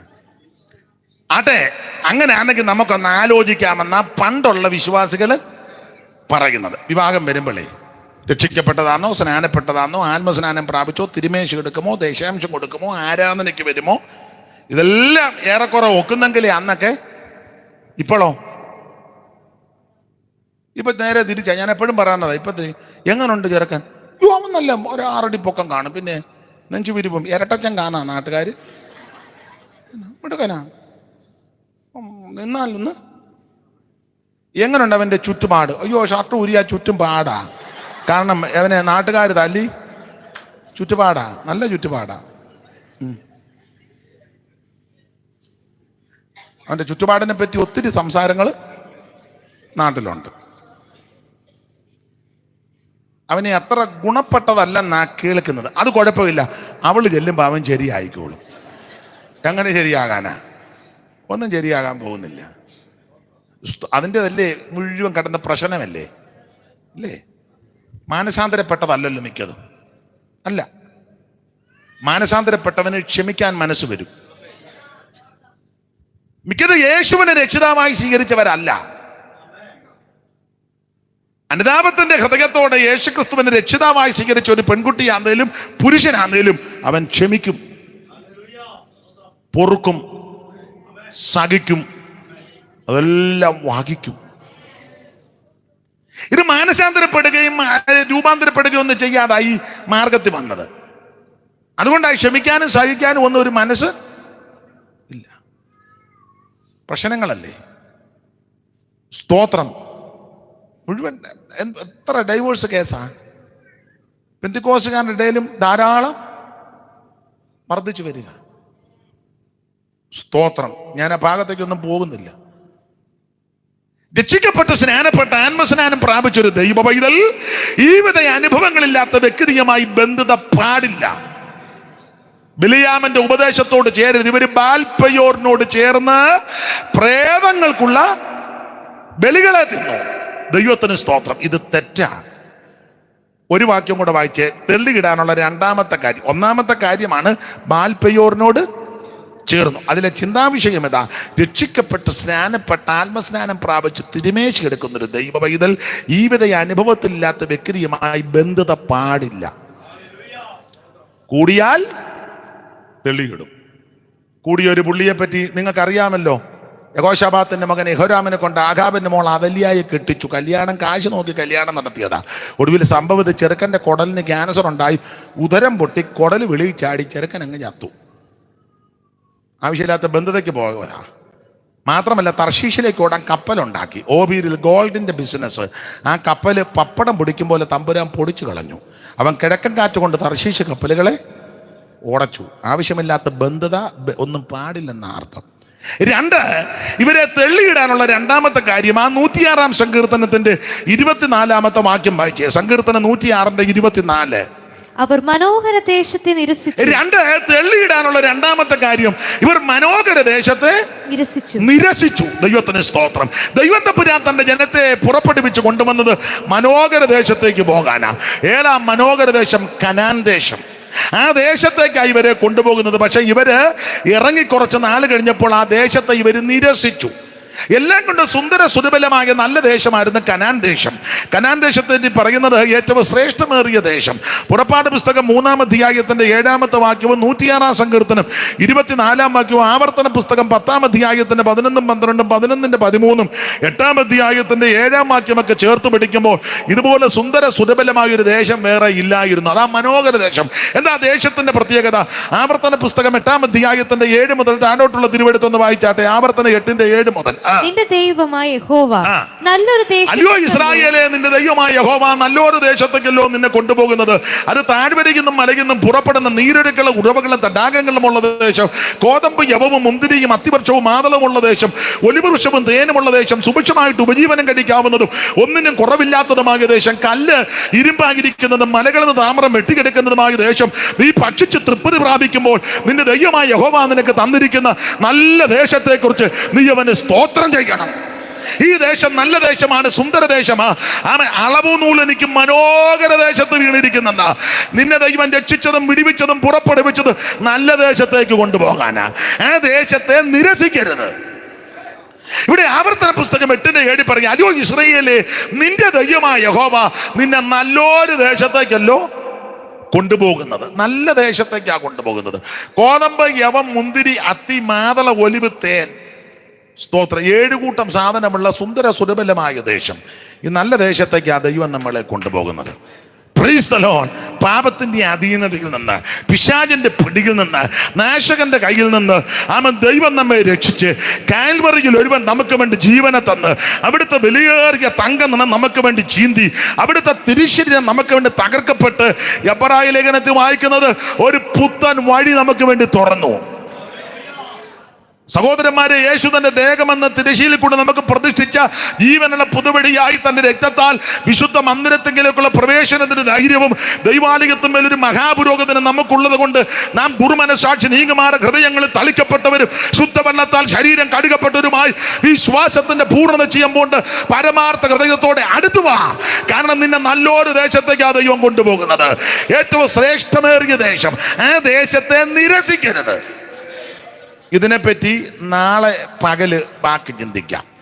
9 ചില ആൾക്കാർക്ക് എന്നെ പറ്റി ഒരു ധാരണയുണ്ട്, അയാൾ സമയത്തും കാലത്ത് വന്ന് യോഗം നടത്തുകയില്ല. ആ ധാരണയൊന്നും മാറിക്കോട്ടെ. എന്നാ പോരെ, മതി. സ്തോത്രം. ബാക്കി ദൈവം അനുവദിച്ചാൽ, എൻ്റെ മുഖവരി എന്ന് പറഞ്ഞതേ ഉള്ളൂ. ബാക്കി അടുക്കടുക്കായിട്ട് ദൈവം അനുവദിച്ചാൽ നാളെ ഇച്ചിരി ഏറെ സമയം വചനം പകല് ചിന്തിക്കാം. ഇന്ന് വൈകി പോയത് 2 അടക്കത്തിന് കൂടണമായിരുന്നു. അവിടെ ചെന്ന് അല്പം മിനിറ്റുകൾ അവിടെ ചെലവഴിച്ചു. പിന്നെ യാത്രയിലുള്ള തടസ്സവും കൊണ്ടാണ് അല്പം താമസിച്ചത് പകല്. നാളെ അത് ഉണ്ടാകുകയല്ല. ദൈവം അനുവദിച്ചാൽ നേരത്തെ വരും. നേരത്തെ വന്ന് ഒരു 11:30 സമയം തരായിരിക്കുമല്ലോ. 11:30 നാളെ ദൈവം അനുവദിക്കാതെ 11:30 മുതൽ ഒരു 1:30 വരെ ശുശ്രൂഷിക്കാം. അപ്പം നമുക്ക് കുറച്ച് ഭാഗം കൂടെ ചിന്തിക്കാം, ദൈവവചനം ധ്യാനിക്കാം. വചനത്തിന് ശക്തിയുണ്ട്. വചനം വന്ന് ക്രിയ ചെയ്യും. അതിവേഗത്തിലോടുന്ന വചനമാണ്. അവനവൻ്റെ വചനം അയച്ചവരെ സൗഖ്യമാക്കി, അവരുടെ കുടിയിൽ നിന്ന് അവനവരെ കയറ്റി. ദൈവത്തിന്റെ വചനം ഇരുവായത്തുള്ള ഏത് വാളിനേക്കാൾ മൂർച്ചയേറിയതാ. ആത്മാവിനെയും പ്രാണനെയും സന്ധിമജ്ജകളെ വേർപിടിപ്പിക്കുന്ന തുളച്ചികളുടെ വചനമാ. യേശു പറഞ്ഞു, ഇപ്പോൾ സംസാരിച്ച വചനം നിമിത്തം നിങ്ങൾ ശുദ്ധിയുള്ളവരാ. അവൻ യെരമ്യാ പറയുക, യഹോവയുടെ വചനം തീ പോലെ പാറകെ തകർക്കുന്ന ചുറ്റുകയാ. യെശയ്യാവ് പറയുക, എൻ്റെ വായിൽ നിന്ന് പുറപ്പെടുന്ന എൻ്റെ വചനം വെറുതെ എൻ്റെ അടുക്ക വരത്തില്ല, ഞാൻ അയച്ച കാര്യം സാധിപ്പിക്കും, ഇഷ്ടമുള്ളതെല്ലാം നിവർത്തിക്കും. ഈ പകൽ വചനത്തിന് ശക്തി വെളിപ്പെടട്ടെ. അസ്ഥിക്കകത്ത്, ധമനിക്കകത്ത്, ഞരമ്പിനകത്ത്, സിരയ്ക്കകത്ത് കുടുങ്ങിയിരിക്കുന്ന രോഗവും രോഗാണുക്കളും ഉരുകി മാറട്ടെ. ഹാർട്ടിന്റെ പ്രോബ്ലം ഉണ്ടെങ്കിൽ അത് മാറിപ്പോകട്ടെ. ഷുഗർ എല്ലാം നോർമൽ ആകട്ടെ. ഈ വചനം ക്രിയ ചെയ്യുന്ന വചനമാ. രോഗപീഠകളിൽ വലയുന്ന ആരെങ്കിലും എന്നെ കേൾക്കുന്നെങ്കിൽ ഇന്ന് രാത്രി അവൻ വചനം അയച്ചു നിന്നെ സൗഖ്യമാക്ക്. മാറാരോഗത്തിൽ വലയുന്നവർ, തീരാവ്യാധികളിൽ വലയുന്നവർ, ആശുപത്രികളിൽ കിടക്കുന്നവർ, ഐസിയുലും വെന്റിലേറ്ററിൽ കിടക്കുന്നവര് യേശു സൗഖ്യമാക്കും. അതിവേഗത്തിലോടുന്ന വചനം, ദൈവശക്തിയാകുന്ന വചനം, അവൻ ഉളവാക്കുന്ന ദൈവവചനം ഇന്ന് രാത്രി ക്രിയ ചെയ്യട്ടെ.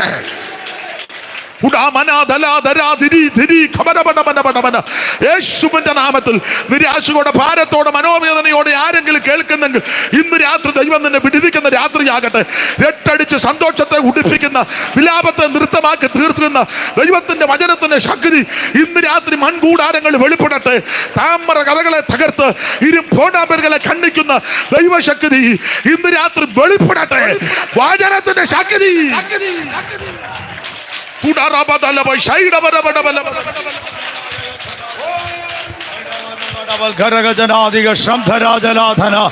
Hallelujah, hallelujah.